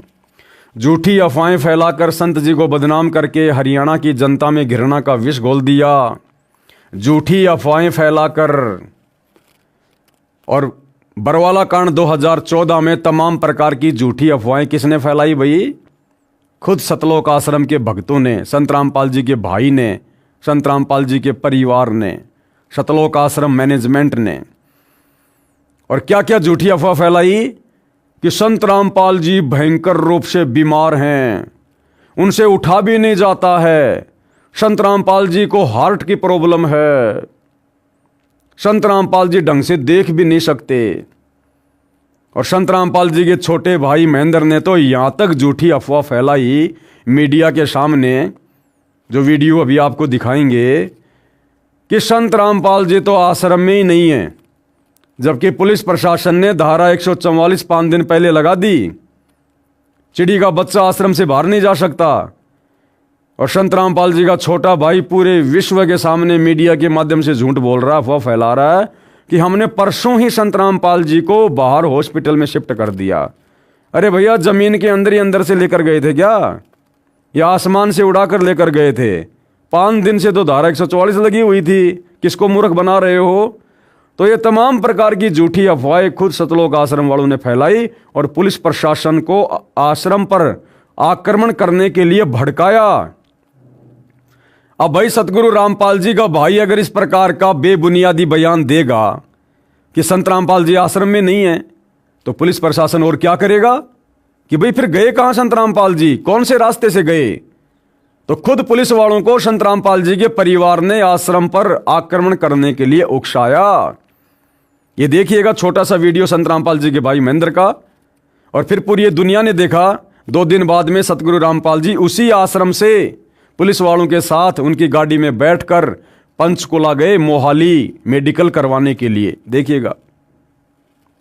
हमारे साथ संत रामपाल जी के भाई महेंद्र दास भी मौजूद हैं। इनसे जानेंगे, महेंद्र दास जी, अचानक से हालात काफी बिगड़ते नजर आ रहे हैं, तो ऐसे तो काफी नुकसान होने की आशंका है। ऐसा हम तो शांतिपूर्ण तरीके से बैठे हैं, अपने आश्रम के अंदर हैं और ये बल प्रयोग करना चाहते हैं, हमें नाजायज तंग कर रहे हैं। लेकिन आश्रम के लोग भी जैसे टकराव की स्थिति में नजर आ रहे हैं, तो क्या कोई बीच का रास्ता नहीं निकल सकता? बीच का तो यही है कि माननीय न्यायाधीश को चाहिए कि अपने पर विचार करे। हमको डकैत नहीं है, इतना बड़ा ये केस नहीं है, एक कोर्ट की अवमानना केस उन्होंने खुद बनाया और खुद सुन रहे हैं, इसमें न्याय की उम्मीद है। लेकिन जिस तरह से पुलिस कह रही है यहाँ तो गिरफ्तारी करनी पड़ेगी क्योंकि हाईकोर्ट के आदेश हैं, तो क्या संत रामपाल आत्मसमर्पण कर सकते हैं? अब वो यहाँ है ही नहीं, तो स्वास्थ्य इलाज करवा रहे हैं, बाहर गए हैं, उनको बाहर शिफ्ट कर दिया हमने परसों। लेकिन क्या वो आत्मसमर्पण करने के लिए तैयार हो जाएंगे? अगर हमारी हाई कोर्ट में बेल कैंसिल करते हैं तो नहीं होंगे, तो नाजायज बेल कैंसिल करने जा रहे हैं। आज उस पर सुनवाई है। अब उस केस का इस अवमानना से क्या लिंक था? ये अवमानना बनाई इसीलिए गई थी कि उस बेल कैंसिल करके अंदर ठोक दें। एक सबसे बड़ा सवाल यही है कि आपका कहना है कि संत रामपाल आश्रम के अंदर मौजूद नहीं है। अगर संत रामपाल आश्रम के अंदर मौजूद नहीं है तो क्यों फिर पुलिस को रोका जा रहा है? पुलिस अगर जाकर के चेक करती है संत रामपाल नहीं होंगे तो पुलिस वापस चली जाएगी। क्योंकि यहाँ कल एसडीएम ने और डीसी ने बताया, एसडीएम आदेश पड़ रहा था कि हमने इसको सील कर लिया है, नाजायज तरीके से सील करने के आदेश दिए, अपने आश्रम को नहीं छोड़े, आश्रम की सुरक्षा के लिए बैठे हैं अब हम। ठीक है जी, ओके। तो ये थे महेंद्र दास, संत रामपाल के भाई हैं और जो आश्रम के प्रवक्ता राज कपूर ने हमसे बात की। इनका कहना है कि आश्रम के लोग किसी भी हाल में पीछे नहीं हटेंगे, यानी कि अगर पुलिस आगे जाएगी तो इनका कहना है कि यह लोग अपनी जान तक देने के लिए तैयार हैं। यानी कि सीधा सीधा कह सकते हैं कि टकराव की स्थिति यहाँ पर पैदा हो चुकी है। अब देखना होगा कि ऐसे हालातों में आखिर इस मामले का निपटारा कैसे होगा, कैसे हाईकोर्ट के आदेश का पालन होगा और कैसे हो पाएगी संत रामपाल की गिरफ्तारी। कैमरामैन सुमित क्लियर के साथ नृपिंदर सिंह ब्राड, एबीपी न्यूज, बरवाला, हिसार। तो भाई और बहनों, करोथा कांड में जिस प्रकार से गांव वालों ने, आर्य समाजियों ने और सरकार ने जो भूमिका निभाई थी, वो सेम टू सेम भूमिका 2014 के करोथा कांड में सतगुरु रामपाल जी के परिवार ने, उनके दोनों बेटों ने, उनके भाई ने, उनके रिश्तेदारों ने और इन तमाम कोऑर्डिनेटरों ने निभाई है।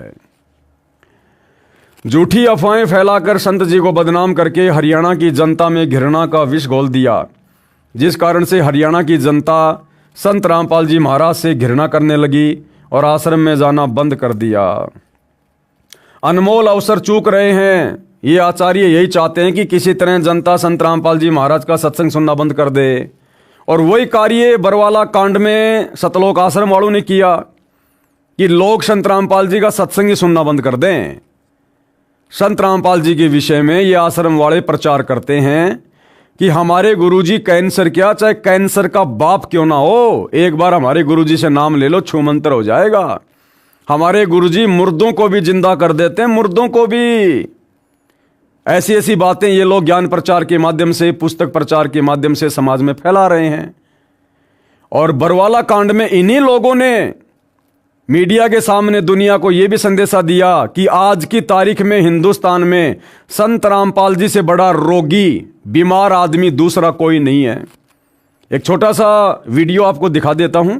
उस समय सतलोक आश्रम के मीडिया प्रभारी राज कपूर का, जिसने साफ साफ मीडिया को कहा कि संत रामपाल जी की हालत बेड से उठने की भी नहीं है।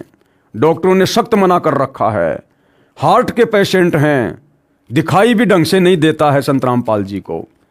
तो दुनिया ने वो वीडियो देखे मीडिया के माध्यम से। अब दुनिया इन बातों को सुनकर संत रामपाल जी का मजाक उड़ाएगी या उनके सत्संग सुनेगी कि एक तरफ तो यही भगत कहा करते थे कि हमारे गुरुजी कैंसर क्या, कैंसर के बाप को समाप्त कर देंगे, हमारे गुरुजी मुर्दे को जिंदा कर देते हैं, और आज इनके गुरु की ऐसी हालत हो रही है। खुद ये भगत कह रहे हैं, तो गुरु झूठा या भगत झूठा। और इस प्रकार से लोग संत रामपाल जी की निंदा करने लगे, उनको झूठा कहकर उन पर व्यंग करने लगे। देखिए छोटा सा वीडियो। संत रामपाल जी महाराज के खिलाफ प्रशासन ने यदि कानून की आड़ लेके, न्यायालय का भय दिखा के यदि कोई उन्हें फंसाने का प्रयास किया, उन्हें गिरफ्तार करने का बीमारी की हालत में प्रयास किया, तो हम अपनी जान देकर उसका विरोध करेंगे। और उसके बावजूद यदि संत रामपाल जी महाराज भी इस हालात में खुद न्यायालय जाना चाहें, तो संत रामपाल जी महाराज को भी हमारी 1 लाख लोगों की लाशों के ऊपर से गुजरना पड़ेगा।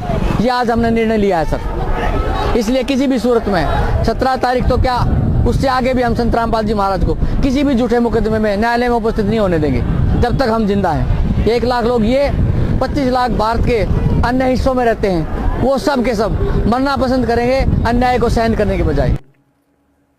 तो भाई और बहनों, बताओ, जो भूमिका करोथा कांड के समय करोथा गांव वालों ने, आसपास के गांव वालों ने निभाई, प्रशासन ने निभाई, क्या वही की वही भूमिका 2014 बरवाला कांड में सतलोक आश्रम के भक्तों ने, सतगुरु रामपाल जी के परिवार ने नहीं निभाई?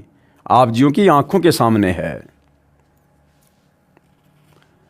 ये आचार्य यही चाहते थे कि किसी तरह जनता संत रामपाल जी महाराज का सत्संग सुनना बंद कर दे, जिससे महर्षि दयानंद के अज्ञान का पर्दाफाश न हो सके। परंतु दुष्ट आचार्यों ने 12 मई 2013 को जो पुनः आश्रम पर आक्रमण करके जनता के सामने स्पष्ट कर दिया कि कौन अच्छा है कौन बुरा है। अब हरियाणा के व्यक्ति भी दीक्षा लेकर अपना कल्याण करवा रहे हैं। दूर देश से आने वाले श्रद्धालुओं की तो गिनती ही नहीं है। 11 से 13 जून 2014 को कबीर परमेश्वर जी के प्रगट दिवस पर लगभग 1.5 लाख भगत सत्संग सुनने पहुंचे। 12 एकड़ जमीन में सतलोक आश्रम बरवाड़ा बना है। इसके अतिरिक्त 6 एकड़ जमीन 4 दिन के लिए उधार ली गई। तब संगत को बैठाया। दूसरी ओर विरोधियों का नाश हो रहा है। वो तो भैया समय आने पर अपना कर्मफल सभी भोगते हैं। आप लोग भी जो 2014 बरवाला कांड के दोषी हैं और 2014 से वर्तमान समय तक सतगुरु रामपाल जी की गैर हाजिरी में संगत की मर्यादा तुड़वा कर आप लोग जो और दोषी बन रहे हो, भाई समय आने पर कर्मफल तो आपने भी भोगने पड़ेंगे। आर्य समाजी आचार्यों के पाप का घड़ा भर गया।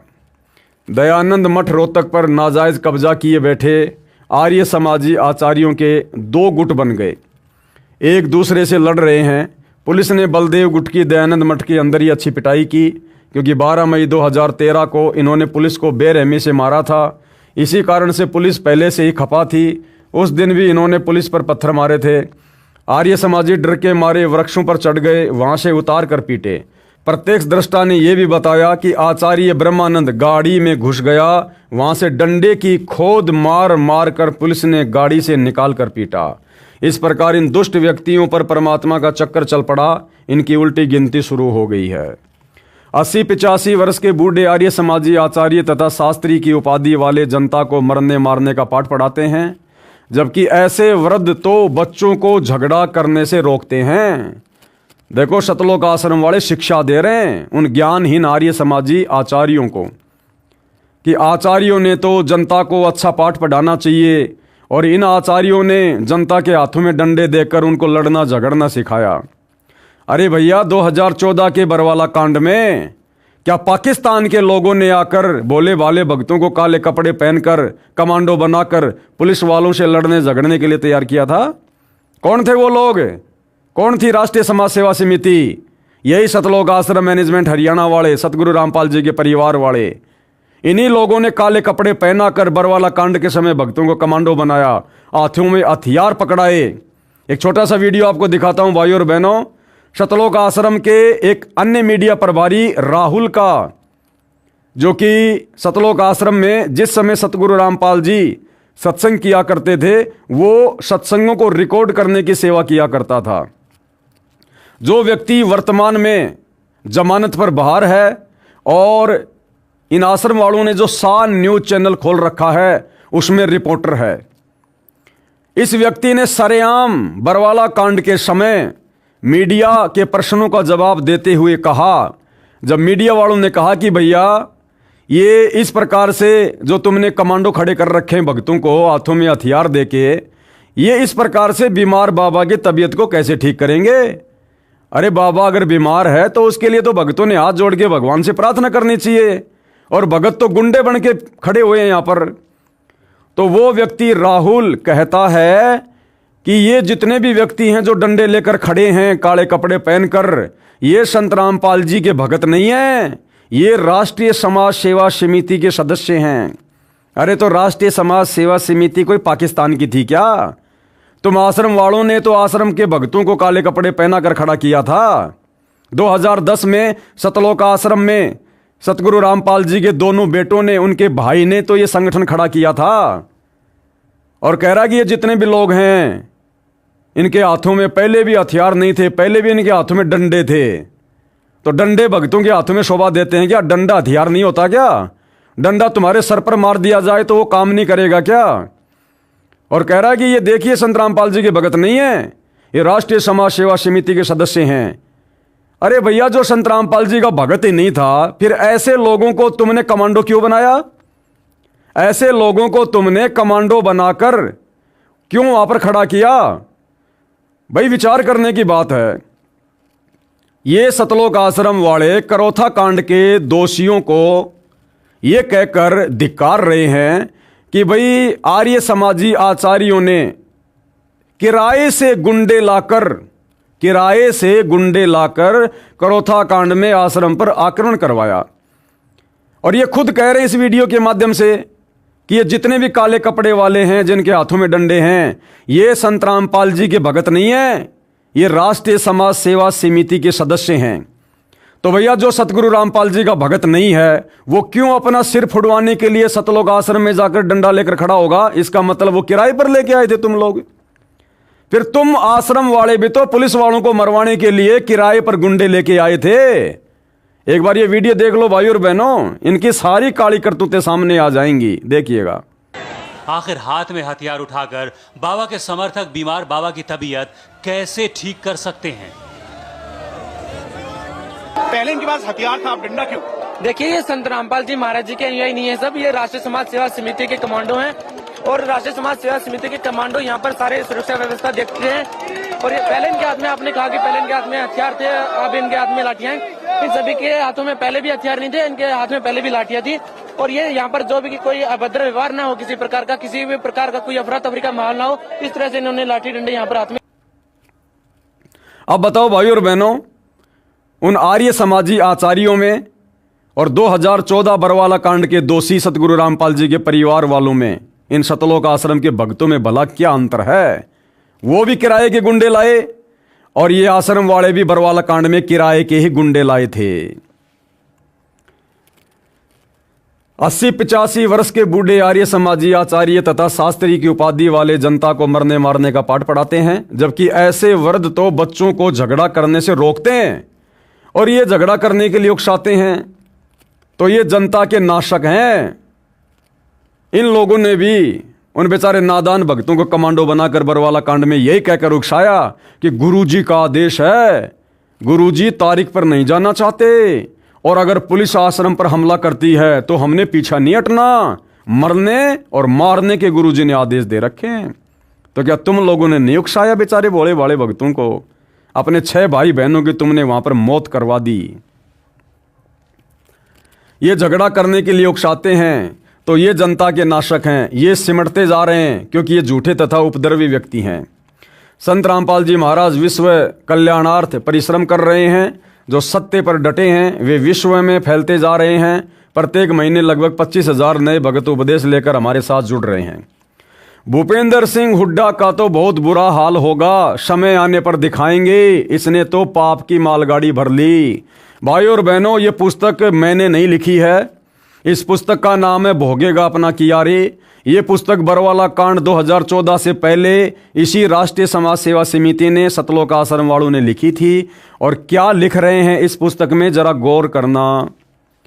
मुख्यमंत्री भूपेंद्र सिंह हुड्डा का तो बहुत बुरा हाल होगा, और उसी मुख्यमंत्री भूपेंद्र सिंह हुड्डा का 2019 में जिन सतलोक आश्रम वालों ने सतगुरु रामपाल जी के परिवार वालों ने खुलकर समर्थन किया चुनाव में, फिर उनका कैसा हाल होगा। अगर इसका बुरा हाल होगा तो क्या इसके कुकर्मों में साथ देने वाले का बुरा हाल नहीं होगा? अरे गुरुदेव ने हमें बताया कि गलत काम करना और गलत काम में सहयोग देना दोनों माँ बाप के भागी हैं। अगर भूपेंद्र सिंह हुड्डा का बुरा हाल होगा आने वाले समय में, तो भैया 2019 के चुनाव में खुलकर इसका समर्थन करने वाले सतलोक आश्रम वालों का क्या होगा? समय आने पर दिखाएंगे। तो समय का इंतजार करो भाई, जिस समय उसके बुरे दिन आएंगे पीछे पीछे तुम्हारे भी आएंगे, क्योंकि सहयोग तो तुमने भी किया उसका। इसने तो पाप की मालगाड़ी भर ली। फिर ऐसे पापी व्यक्ति का 2019 में चुनाव में समर्थन करके वोट डालकर तुमने कौन सा भैया पुण्यों की मालगाड़ी भर ली? तुमने भी तो सहयोग करके पाप कर्मों की मालगाड़ी भरी होगी ना। भ्रष्ट जजों का बुरा इतिहास। यदि पुलिस ने गलत धारा लगाकर मुकदमा बनाकर न्यायालय में पेश कर दिया तो जज का प्रथम कर्तव्य है कि पहले धारा ठीक की जाए, फिर मुकदमे की कार्रवाई शुरू की जाए। ऐसा न करके अन्याय किया है, आगे क्या आशा है ये न्याय करेंगे? अधिक जानकारी के लिए पढ़िए पुस्तक के पेज 125 पर। कुछ भ्रष्ट जज भी निजी स्वार्थ के लिए न्याय नहीं कर रहे हैं, उनका भी बुरा हाल होगा। समय आने पर फिर से नई किताब, नया इतिहास बनाया जाएगा। महर्षि दयानंद के पाप का घड़ा भरा, भुगत कर मरा। महर्षि दयानंद जी ने परमेश्वर कबीर जी की अभद्र अप्रमाणित आलोचना, निंदा की। जिसके कारण उनकी मृत्यु हुई। 1 महीने तक तड़फ तड़फ कर हुई। पढ़िए इसी पुस्तक के पेज नंबर 154 पर। सतलोक आश्रम से जुड़ा भगत लिख रहा है इस पुस्तक भोगेगा अपना किया में कि महर्षि दयानंद का पाप का घड़ा भरा और जिस प्रकार से उसने कबीर जी की आलोचना की, निंदा की, उसका परिणाम उसको भुगतना पड़ा। वो अंत में तड़फ तड़फ के मरा।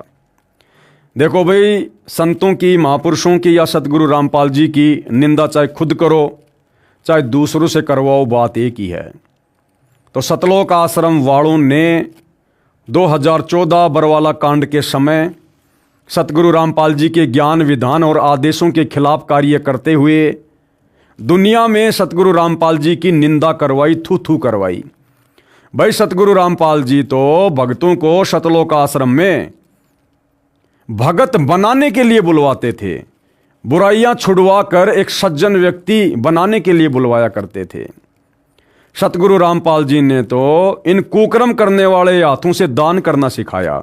फिर बरवाला कांड के समय लठ पकड़ाकर पुलिस वालों को मारने के लिए किसने खड़ा किया? सतगुरु रामपाल जी ने तो इन हाथों से दान धर्म करना सिखाया, इन हाथों से माला पकड़वा कर सुमरण करवाना सिखाया, इन हाथों को जोड़कर अधीन बनने का आदेश दिया। फिर बरवाला कांड में उन्हीं भक्तों को काले कपड़े पहनाकर, कमांडो बनाकर, उनके हाथों में लठ, पत्थर, पेट्रोल बम पकड़ाकर पुलिस वालों के सामने मरने मारने के लिए किसने खड़ा किया? अरे सतगुरु रामपाल जी तो अपने भक्तों को बताते हैं कि बच्चों, हमने तो बेवजह किसी चींटी का भी रास्ता नहीं रोकना, उसको भी दुखी नहीं करना। आत्मा दुखी तो परमात्मा दुखी। फिर बरवाला कांड में पुलिस वालों के ऊपर ईंटों से पथराव करवाकर उन भक्तों के कर्म किसने फुड़वाए भाई? क्यों इस प्रकार के जुल्म करवाए? तो क्या आने वाले समय में आप लोगों को भोगना नहीं पड़ेगा? दूसरी बात, बरवाला कांड के बाद में इन्हीं सतलोक आश्रम वालों ने 2019 के चुनाव में करोथा कांड के मुख्य अपराधी इन्हीं की कलम से जो ये लिख रहे हैं, भूपेंद्र सिंह हुड्डा को समर्थन क्यों दिया? हरियाणा की भगत जनता से, भगत समाज से उस भूपेंद्र सिंह हुड्डा को वोट क्यों डलवाए? और जब इन लोगों ने कांग्रेस का खुलेआम समर्थन किया तो क्या बीजेपी सरकार वालों ने, बीजेपी सरकार के समर्थकों ने संत रामपाल जी की जमकर आलोचना नहीं करी होगी, जमकर निंदा नहीं करी होगी? लोगों ने यही सोचा कि भाई, हम तो ये सोचा करते थे कि संत रामपाल जी तो राजनीति से दूर हैं, और संत रामपाल जी अपने सत्संगों में भी कहते हैं कि हम तो एक गैर राजनीतिक संस्था चलाते हैं, हमारा राजनीति और किसी राजनेता से कोई लेना देना ही नहीं है। और अब क्या हो गया? जेल जाते ही संत रामपाल जी ने अपने पैतरे क्यों बदल दिए? क्योंकि जनता को यह थोड़ी पता कि ये सारे के सारे कुकर्म उनकी आड़ में उनका परिवार कर रहा है। जनता तो यही समझेगी बाबा रामपाल कर रहा है, और जेल में बाबा रामपाल जी को दुखी किया जा रहा होगा सरकार के द्वारा। इसलिए बाबा रामपाल जी ने राजनेताओं का दामन पकड़ लिया होगा। तो क्या जनता ने 2019 में जो बीजेपी के समर्थक थे, क्या सतगुरु रामपाल जी की जमकर आलोचना नहीं की कि ये बाबा भी आ गया राजनीति में? अरे संतों का काम क्या है राजनीति में? पहले वाले बाबा थोड़े थे क्या? आसाराम, राम रहीम राजनीति करने वाले, जो बाबा रामपाल भी कूद गया राजनीति के मैदान में। और जब सतलोक आश्रम वालों ने हरियाणा समेत पूरे भारतवर्ष में 2019 में कांग्रेस सरकार का समर्थन बाबा के भक्तों से करवाया, तो क्या बीजेपी वालों ने बाबा रामपाल को गालियां नहीं दी होंगी जम के कि ये काहे का बाबा है? बाबा कभी राजनीति में आते हैं क्या? बाबा है तो अपनी भक्ति करो, भक्तों से भक्ति करवाओ। राजनीति करने वालों की कमी है दुनिया में? जमकर आलोचना की होगी तो भैया आलोचना या निंदा चाहे खुद भगत करो अपने गुरु की, चाहे अपने कुकर्मों से जनता से करवाओ, बात एक ही है। फिर 2024 में इन्हीं सतलोक आश्रम वालों ने बीजेपी सरकार का दामन पकड़ लिया, कांग्रेस को छोड़ दिया, और पूरे भारत में इन्हीं आश्रम वालों ने सतगुरु का नाम लेकर बेचारे भोले भाले भक्तों से बीजेपी सरकार का समर्थन करवाया। जगह जगह बीजेपी की रैलियों में भक्तों को भेजा और बीजेपी को वोट डलवाए, और यहां तक डरा दिया कि जो भगत बीजेपी को वोट नहीं डालेगा उसको आश्रम में एंट्री नहीं होगी। उसके बाद वो कांग्रेस वाले संत रामपाल जी की आलोचना करने लग गए, निंदा करने लग गए, गालियां निकालने लग गए कि ये बाबा रामपाल तो बड़ा दोगला आदमी है, पहले तो कांग्रेस के साथ था, अब बीजेपी के साथ चला गया। इस बाबा रामपाल से तो राम रहीम अच्छा, जो शुरू से बीजेपी के साथ है, वो कभी पार्टी नहीं बदलता। बाबा रामपाल ने तो एक ही बार में पार्टी बदल ली। तो क्या सतलोक आश्रम मैनेजमेंट हरियाणा वालों के इस तरह के फरमानों के चलते, झूठे आदेशों के चलते, क्या देश भर में कांग्रेस सरकार के समर्थकों ने सतगुरु रामपाल जी की जमकर आलोचना नहीं की होगी, निंदा नहीं करी होगी कि 19 में तो हमारे साथ था, 24 में बीजेपी की गोद में जाके बैठ गया? तो भाई अपने गुरु की बदनामी, निंदा, चुगली, आलोचना चाहे खुद करो, चाहे अपने उल्टे कर्मों से दुनिया से करवाओ, दंड बराबर, दोषी बराबर। तो भैया यहां तुम किन को दोष दे रहे हो? यहां सतलोक आश्रम वाले महर्षि दयानंद को दोषी बता रहे हैं कि उसने कबीर जी की आलोचना की, जिस कारण से उसकी मृत्यु 1 महीने तक तड़फ तड़फ कर हुई। तो भैया आप लोग अपना भी हिसाब किताब लगा लेना। तुम लोगों ने तो देश भर में संत रामपाल जी की 2014 बरवाला कांड में और उसके बाद लगातार अपने उल्टे कुकर्मों के माध्यम से संत जी के भक्ति विधान के विपरीत कार्य करके और नादान संगत से करवाकर वर्तमान 2025 तक तो लगातार करवा ही रहे हो। हिसार जेल में बैठे अपने गुरु को खून के आंसू रुलाए रहे हो, संगत की मर्यादा तोड़वाकर उनको अकाल मौत मरवाए रहे हो। तो जिस दिन तुम्हारी बैटरी डिस्चार्ज होगी, पाप कर्म उजागर होंगे, उस दिन तुम्हारा क्या होगा लाडलो, ध्यान दे लेना। आर्य समाजियों ने माना परमात्मा के अवतार हैं। आर्य समाज के कुछ गौशाला के प्रधान तथा सदस्य वर्तमान में आजीवन कारावास की सजा भोग रहे हैं। वे रोहतक जेल में थे। वहां एक संत रामपाल जी महाराज के भगत से उनकी मुलाकात हुई, जो उसी जेल में वार्डन की नौकरी करता था। जब उन व्यक्तियों को सच्चाई का पता चला कि संत रामपाल जी महाराज को गलत बदनाम किया है, उन्होंने भी माना कि हमारे से गलती हुई थी, हमने सच्चाई को जाने बिना ही संत जी का विरोध किया। उन आर्य समाजी जो गौशाला के सदस्य थे, उन्होंने स्वयं भी प्रार्थना की, हम दुलीना कांड में झूठे फंसा दिए हैं, हम गौशाला के सदस्य अवश्य थे, लेकिन हमारा उस हत्या में कोई दोष नहीं था। और किस प्रकार से उन लोगों ने जेल में रहते सहते लेखक के अनुसार संत रामपाल जी को ये लेटर लिख कर दिया अपनी जमानत के लिए। सेवा में पूर्ण महात्मा परमात्मा कबीर साहब संत रामपाल महाराज जी विषय जेल आजीवन कारावास से मुक्त कराने हेतु श्रीमान जी निवेदन है कि हम 7 प्राणी जो कि झूठे 302 के मुकदमे में जेल रोहतक में बंद हैं, वह आजीवन कारावास की सज़ा काट रहे हैं। हम 7 आदमी बिना कसूर के जेल में बंद हैं। हमें दुलीना हादसा 2002 में फंसाया गया है। उसमें भीड़ ने चौकी में बंद 5 आदमी जो कि जिंदा गाय की खाल उतार रहे थे, उनको जान से मार दिया था। हम 7 आदमी झज्जर गौशाला के मेंबर हैं, इसलिए पुलिस ने हमें फंसा दिया। केस में केवल पुलिस ही गवाह है, कोई भी अन्य कोई आई विटनेस नहीं है। यहाँ रोहतक जेल में आपके भगत संजय मंदोला ने आपके बारे में बताया कि आप पूर्ण परमात्मा हैं और आपका नाम लेने से हमारे सारे कष्ट दुख दूर होंगे। हम 7 आदमी संजय मंदोला की बात पर विश्वास करके आपसे प्रार्थना करते हैं कि आप हमारी इस प्रार्थना को स्वीकार कर इस दुख की घड़ी में अपने चरणों में लेना। हमें भी पूर्ण विश्वास है कि आप परमात्मा रूप हो और हमें अवश्य कारागार से मुक्त कराओगे। हम सभी परिवार आजीवन आपके ऋणी रहेंगे। हमारी 7 आदमियों की सज़ा झज्जर ADSJ AK जैन की कोर्ट में आगे भी लिखा हुआ है। इसलिए हे संत रामपाल जी, आप परमात्मा स्वरूप हैं, हमें इस झूठे मुकदमे से बरी कराओ। भगत ने उनको राय दी थी कि आप जी स्वयं दीक्षा लो। जब तक आप जेल से बाहर नहीं आते हो तो अपने परिवार के सदस्यों से मुलाकात पर कहो कि वे दीक्षा लेकर भक्ति करें, तब आपकी मदद परमात्मा करेगा, तब आपका छुटकारा हो जाएगा। परंतु किसी कारण से वे ऐसा नहीं कर पाए, जिस कारण से उनको कोई लाभ नहीं मिल सका। उनके द्वारा की गई लिखित प्रार्थना पढ़िए। जजों के न्याय को देखें, कोई गवाह नहीं, पुलिस ने झूठा केस बनाया और जज ने सजा कर दी। तो वो कह रहे हैं कि हमें सजा सुनाई गई थी 7/8/2010 को। उसके बाद हमने माननीय उच्च न्यायालय में अपील दायर की हुई है। हमारी अपील नंबर इतनी है। हमारा केस माननीय न्यायाधीश SK मित्तल व MJ पॉल की खंडपीठ में विचाराधीन है। जमानत यानी बेल की भी हमने कोशिश की, लेकिन निराशा ही हाथ लगी। आपसे पुनः करबद्ध प्रार्थना है कि आप हमें इस संकट से मुक्त करवाओ। हम सातों गांव के आदमी, हमारे प्रिय रिश्तेदार आपके आजीवन आभारी रहेंगे। धन्यवाद। प्रार्थी ये ओम प्रकाश जी, जगबीर जी, सतवीर जी, शिशुपाल जी, रमेश कुमार जी, रणवीर जी, सुबे सिंह जी, ये सातों आदमी हैं। संत घीसा दास जी को सताने की सज़ा, यानी गांव खेकड़ा, जिला बागपुर, उत्तर प्रदेश में संत जी हुए हैं, घीसा दास जी, जो कि वैसे तो दुनिया की नज़रों में परमात्मा जी के नुमाइंदे समझे जाते रहे, लेकिन वे स्वयं कबीर परमात्मा ही थे।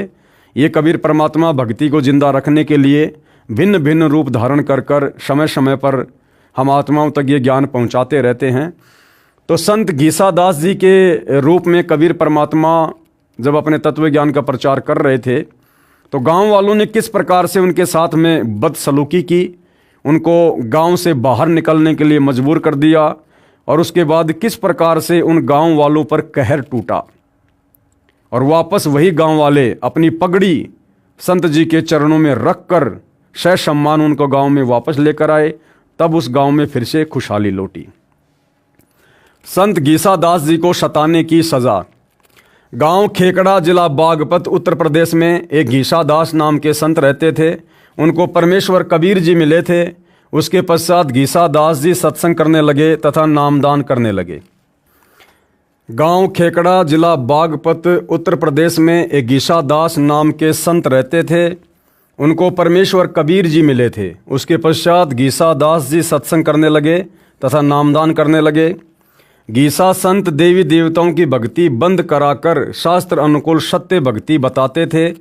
जिन पाखंडी आचार्य गुरुओं की दुकानें बंद होने लगी, उन्होंने गांव के व्यक्तियों को भरमाया कि घीसा के पास रात्रि में सत्संग के बहाने स्त्रियां जाती हैं, वहां पर गलत कार्य होता है।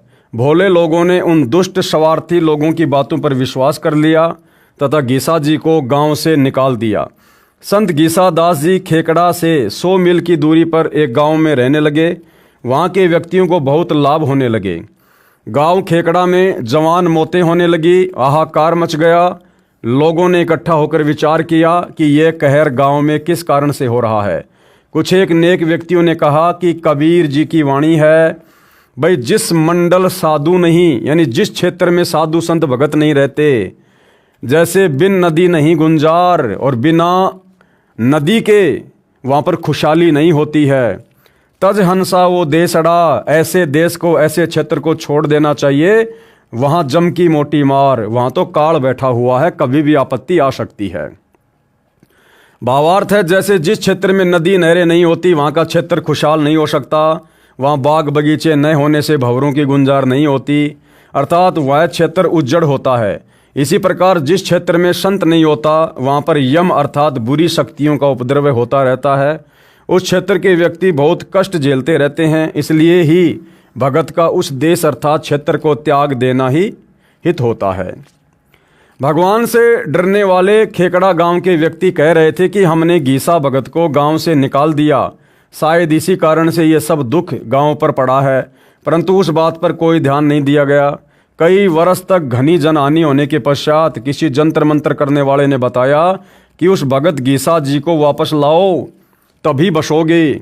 संत घीसा दास जी को प्रार्थना करके वापस लाया गया। उस समय भी कुछ सिरफिरे विरोध कर रहे थे, परंतु धार्मिक व्यक्तियों तथा सभ्य समाज ने उन दुष्टों की बात नहीं मानी। संत घीसा दास जी को वापस गांव खेकड़ा में लाया गया। उसके पश्चात वह गांव सुख से बसा। अब भाइयों और बहनों, लेखक कह रहा है कि उस घीसा संत जी को गांव वाले वापस खेकड़ा में लेके आए, तब जाकर उस गांव में खुशहाली आई, मौत का तांडव बंद हुआ। और 2014 बरवाला कांड में तो खुद भक्तों ने अपने भगवान को, अपने गुरु को अपनी मनमानी हरकतों के चलते बरवाला कांड करवाकर हिसार जेल में बैठने के लिए मजबूर कर दिया। इसीलिए तो आज सतगुरु रामपाल जी की संगत पर कहर टूट रहा है। गांव का नंबरदार जो बहुत बड़ा किसान जाट था, जिसके पास 900 बीघा अर्थात 500 एकड़ जमीन थी, वह ज्ञान को समझकर संत घीसा जी का शिष्य बना, जिसका नाम था जीता जाट नंबरदार।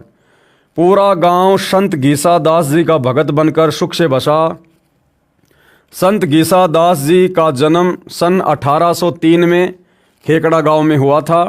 30 वर्ष की आयु में सन 1833 में गांव से निकाले गए, फिर कई वर्ष के पश्चात वापस लाए गए। तब से आज तक उस खेकड़ा गांव में संत गीसा दास जी के नाम का मेला भरता है। उनकी अमृतवाणी का पाठ तथा सत्संग होता है। इसी प्रकार संत को सजाने के कारण उस क्षेत्र करोथा आश्रम के आसपास का क्षेत्र की ये हालत हो रही है। एक गांव में एक वर्ष में 100 जवान मौत हो जाना, इससे बड़ा कहर क्या होगा। अब विचार करो भाइयों और बहनों, करोथा कांड के बाद जिन करोथा गांव वालों ने और करोथा गांव के आसपास वालों ने करोथा कांड में मुख्य भूमिका निभाई थी, लेखक के अनुसार कुछ ही दिनों में लगभग साल भर के अंदर अंदर उन गांव वालों के ऊपर कहर टूटना शुरू हो गया। क्यों? क्योंकि असल में वो लोग करोथा कांड के दोषी थे। अब भाइयों और बहनों, यदि बरवाला कांड 2014 में बरवाला कांड के दोषी बरवाला के आसपास के लोग होते, आर्य समाजी होते, तो भाइयों और बहनों आज 11 साल हो गई बरवाला कांड को। 2014 में हुआ था, 2025 जाने वाली है, 11 साल हो गई। अगर बरवाला कांड 2014 में बरवाला के आसपास के लोगों का, आर्य समाजियों का कोई हाथ होता, तो भाइयों और बहनों बरवाला गांव वालों का तो बाढ़ भी बांका नहीं हो रहा। बाढ़ भी बांका 11 साल हो गई। यदि किसी आर्य समाजी का हाथ होता, उनका भी बाढ़ बांका नहीं हो रहा। इस बरवाला कांड में सीधा सीधा हाथ सतलोक आश्रम मैनेजमेंट हरियाणा का और सतलोक आश्रमों से जुड़ी संगत की वो दयनीय हालत हो रही है जिसकी कोई हद नहीं है। ये आश्रम वाले संगत की मौत की खबरों को अपनी बेइज्जती के कारण सार्वजनिक नहीं करते। अन्यथा 2014 बरवाला कांड से लेकर वर्तमान समय तक लाखों की संख्या में संत रामपाल जी के भगत अकाल मौत मरे। इनके बड़े बड़े कोऑर्डिनेटर अकाल मौत मरे। बिहार का कोऑर्डिनेटर राजदेव बाबू बाथरूम में बैठा बैठा हार्ट अटैक से मरा। जम्मू कश्मीर का स्टेट कोऑर्डिनेटर ताराचंद तड़फ तड़फ के मरा। इनके मध्य प्रदेश के संभागीय कोऑर्डिनेटर जो कि पेशे से टीचर थे, फांसी खाकर मरा। अन्य बहुत सारे कोऑर्डिनेटर अकाल मौत मरे। और आने वाले समय में इन मुख्य लोगों का क्या होगा जब इनकी बैटरी डिस्चार्ज होगी। तो भैया करोथा गांव वालों को, डिग्गल गांव वालों को तो साल भर में दंड मिलना शुरू हो गया था, क्योंकि वो लोग असल में करोथा कांड के दोषी थे। लेकिन बरवाला कांड में अगर बरवाला के आसपास के गांव वाले आर्य समाजियों की या लोगों की कोई भूमिका होती, तो भैया उनके ऊपर भी कहर टूटना चाहिए था। लेकिन बाल भी बाका नहीं हुआ और आश्रमों से जुड़ी संगत आए दिन अकाल मौत मर रही है, अकाल मौत। और जिस दिन इस बरवाला कांड के मुख्य दोषियों का नंबर आएगा, उनका पाप का घड़ा भरेगा, उस समय उनकी भी दुर्गति होगी।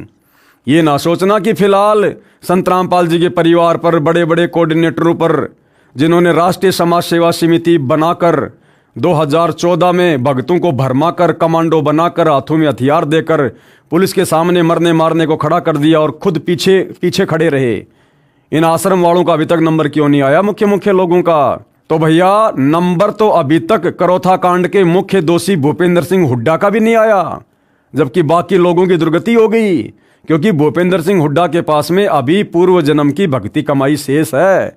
और जिस दिन वो खत्म होगी, पाप का घड़ा भरेगा। ये आश्रम वाले खुद ही कह रहे हैं कि दुनिया देखेगी, वो दुर्गति होगी। तो ठीक इसी प्रकार बरवाला कांड के मुख्य दोषी सतगुरु रामपाल जी के परिवार के पास अभी पिछले जन्म की भक्ति मड़ाई है। वर्तमान में भी काफ़ी उन्होंने संत के साथ में रह के सेवा की है। तो भैया थोड़ी बहुत उनकी बैटरी चार्ज है, और जिस दिन वो डिस्चार्ज होगी उस दिन देखना आप, भोगेगा अपना किया रे। अब भी आंखें बंद करके कष्ट झेल रहे हैं। अहंकार जीव का शत्रु होता है, नम्र व्यक्ति ही सफल होता है। उपरोक्त कथा का ये अर्थ न लगाना कि हम संत रामपाल जी महाराज को वापस करोथा आश्रम लाने के लिए आप जी को प्रेरित कर रहे हैं। परमात्मा के भेजे अवतार संत रामपाल जी महाराज ने ऐसा ज्ञान करा दिया जिस कारण से हमारे लिए करोथा आश्रम और बरवाला आश्रम कोई मायने नहीं रखता। हमारे लिए तो पूरी पृथ्वी अपनी सी हो गई है। फिर क्यों जगह जगह सतलोक आश्रम खोलकर धर्म को धंधा बना के बैठ गए तुम? अगर सारी पृथ्वी एक जैसी है तो सभी भक्तों को अपने घर पर बैठकर भक्ति करने दो। जब गुरुजी आ जाएंगे तब भोले भगत आश्रम में आ जाएंगे। क्यों बेचारी नादान संगत का हिंडोला बना रखा तुम लोगों ने अपने धार्मिक धंधे के लिए? इनकी करनी और कथनी में रात दिन का अंतर है भाई और बहनों। हमारे लिए तो पूरी पृथ्वी अपनी सी हो गई है। विश्व के भाई बहन, बेटा बेटी तथा वरिष्ठ नागरिक अपने से लगते हैं। जहाँ भी हमारे मालिक हमारे गुरुदेव रहेंगे हमारे लिए अमरलोक है, वहीं से हम मानव हित का कार्य करते रहेंगे। तो गुरुदेव तो वर्तमान में भैया हिसार जेल में है, फिर तुम हिसार जेल में बैठ के सारा काम करो ना। आश्रम क्यों खोल लिए फिर तुम लोगों ने जगह जगह? तो इनकी करनी और कथनी में रात दिन का अंतर है भाई और बहनों। वहीं से हमारे गुरुदेव जी दीक्षा देकर जीव कल्याण करते रहेंगे, परंतु वे व्यक्ति रोया करेंगे जो दुष्ट आर्य समाजियों के आचार्यों शास्त्रियों से भ्रमित होकर संत तथा भक्तों को सताकर महापाप के भागी बने रहेंगे। आर्य समाजी बुरे नहीं। अब पुस्तक का लेखक क्या कह रहा है कि आर्य समाज से जुड़े जो व्यक्ति हैं वो गलत नहीं है। गलत कौन है? जो आर्य समाज के आचार्य हैं, जो अपने स्वार्थों के चलते आम जनता को भ्रमित करते हैं। आम आर्य समाजी बुरे नहीं। आर्य समाज के सामान्य व्यक्ति बुरे नहीं हैं। वे हमारे लिए पराये नहीं हैं। वे हमारे भाई बहन, मामा फूफा चाचे ताऊ हैं। हमारे आपस में गहरे रिश्ते हैं, परंतु वे इन दुष्ट जनता नाशक आचार्यों को नेक तथा सच्चे व्यक्ति मानते हैं। ये वास्तव में दुष्ट, एक नंबर के झूठे तथा पाखंडी हैं। इसी प्रकार वर्तमान में सतगुरु रामपाल जी की संगत में जो दो भाग हो गए हैं, एक तो ये सतलोक आश्रम वाले और दूसरा साध संगति। और हम साध संगति वाले जो बार बार वीडियो बनाकर संदेशा देते हैं, तो भाई इसी प्रकार हम भी संगत से प्रार्थना करते हैं कि आम संगत बुरी नहीं है। आम संगत को तो इन दुष्ट सतलोक आश्रम वालों ने, सतगुरु रामपाल जी के नालायक परिवार वालों ने अपने धार्मिक धंधे के लिए, स्वार्थों के लिए भ्रमित कर रखा है। संत जी के झूठे आदेशों की आड़ में ये लोग अपना धार्मिक धंधा कर रहे हैं और काल प्रेरणा से संगत की मर्यादा तोड़वाकर संगत को काल का भोजन बना रहे हैं। उस दिन का हम इंतजार कर रहे हैं जिस दिन ये जनता के सामने निवस्त्र होंगे। तो भैया अपना भी विचार कर लेना सतलोक आश्रम वालों। प्रत्येक व्यक्ति इनके घिनौने षड्यंत्र को जानेगा, पता चलेगा कि इन्होंने हरियाणा की जनता के साथ कितना बड़ा धोखा किया है। और जिस दिन ये सच्चाई बरवाला कांड की संगत के सामने आएगी तो पूरी जनता को और पूरी संगत को पता चलेगा कि तुम लोगों ने कितना बड़ा कांड किया है, तुम लोगों ने कितना बड़ा धोखा अपने गुरु के साथ और नादान संगत के साथ किया है। क्या तुम निर्वस्त्र नहीं होगे भाई? केवल निजी स्वार्थ की पूर्ति के लिए, अपने पद को बरकरार रखने के लिए हठ धर्म को आधार बनाकर कई मासूमों को मरवा दिया। आप लोगों ने भी तो बरवाला कांड में 6 को मरवा दिया और बरवाला कांड के बाद कम से कम हजारों को मरवा दिया। गुरुकुलों के विद्यार्थियों को झगड़ा करने के लिए ले जाते हैं। तुम भी तो धनाना आश्रम से भक्तों को मुझ पवन दास की पिटाई करवाने के लिए कभी मेरे घर पर लाते हो, कभी हिसार में मेरी तारीख पर लेकर आते हो। तुम भी तो वही कुकर्म कर रहे हो भाई आश्रम वालों। ये व्यक्ति जनता का कभी हित नहीं कर सकते। हमारा निवेदन ये है कि आप संत रामपाल जी महाराज के ज्ञान तथा उद्देश्य से परिचित होकर दीक्षा लेकर अपना तथा अपने परिवार का कल्याण कराएं। रोहतक, सोनीपत, झज्जर के कुछ व्यक्ति सच्चाई को जानकर कहते हैं कि जब आपके गुरुदेव जी करोथा आएंगे तब उपदेश लेंगे। आपसे प्रार्थना है कि जैसे डॉक्टर कहीं पर भी है उससे औषधि लेकर स्वस्थ होना चाहिए। हम आप जी को परमात्मा से मिलने वाला सुख प्राप्त करने की राय दे रहे हैं, जो लाभ भारत के कोने कोने से आकर भगत प्रदान कर रहे हैं। हरियाणा की जनता पीछे क्यों रहे? आप भी परमात्मा के बच्चे हो, आप जी को भी परमात्मा की आवश्यकता है, परंतु आप जी को सत्य न बताकर असत्य का अभद्र प्रचार करके परमात्मा से दूर कर दिया गया है। साधना टीवी पर शाम 7:30 से 8:30 बजे तक संत रामपाल जी महाराज का 1 घंटा सत्संग चलता है। वह सुनो, सत्य को जानो और अपना मानव जीवन सफल करो, यही निवेदन है। संत गरीबदास जी को सताने का फल। अब लेखक एक छोटी सी कथा सुना रहा है जो कि सतगुरु रामपाल जी ने अपनी पुस्तक ज्ञान गंगा में भी लिखा हुआ है कि एक बार आदरणीय गरीबदास जी को कुछ लोगों ने, जो कि छारा गांव के थे, उन्होंने कुछ पंडितों के कहने पर ब्राह्मणों के बहकाव में आकर उनके साथ में बुरा बर्ताव किया और आगे चलकर किस प्रकार से उसकी दुर्गति हुई। संत गरीबदास जी को सताने का फल।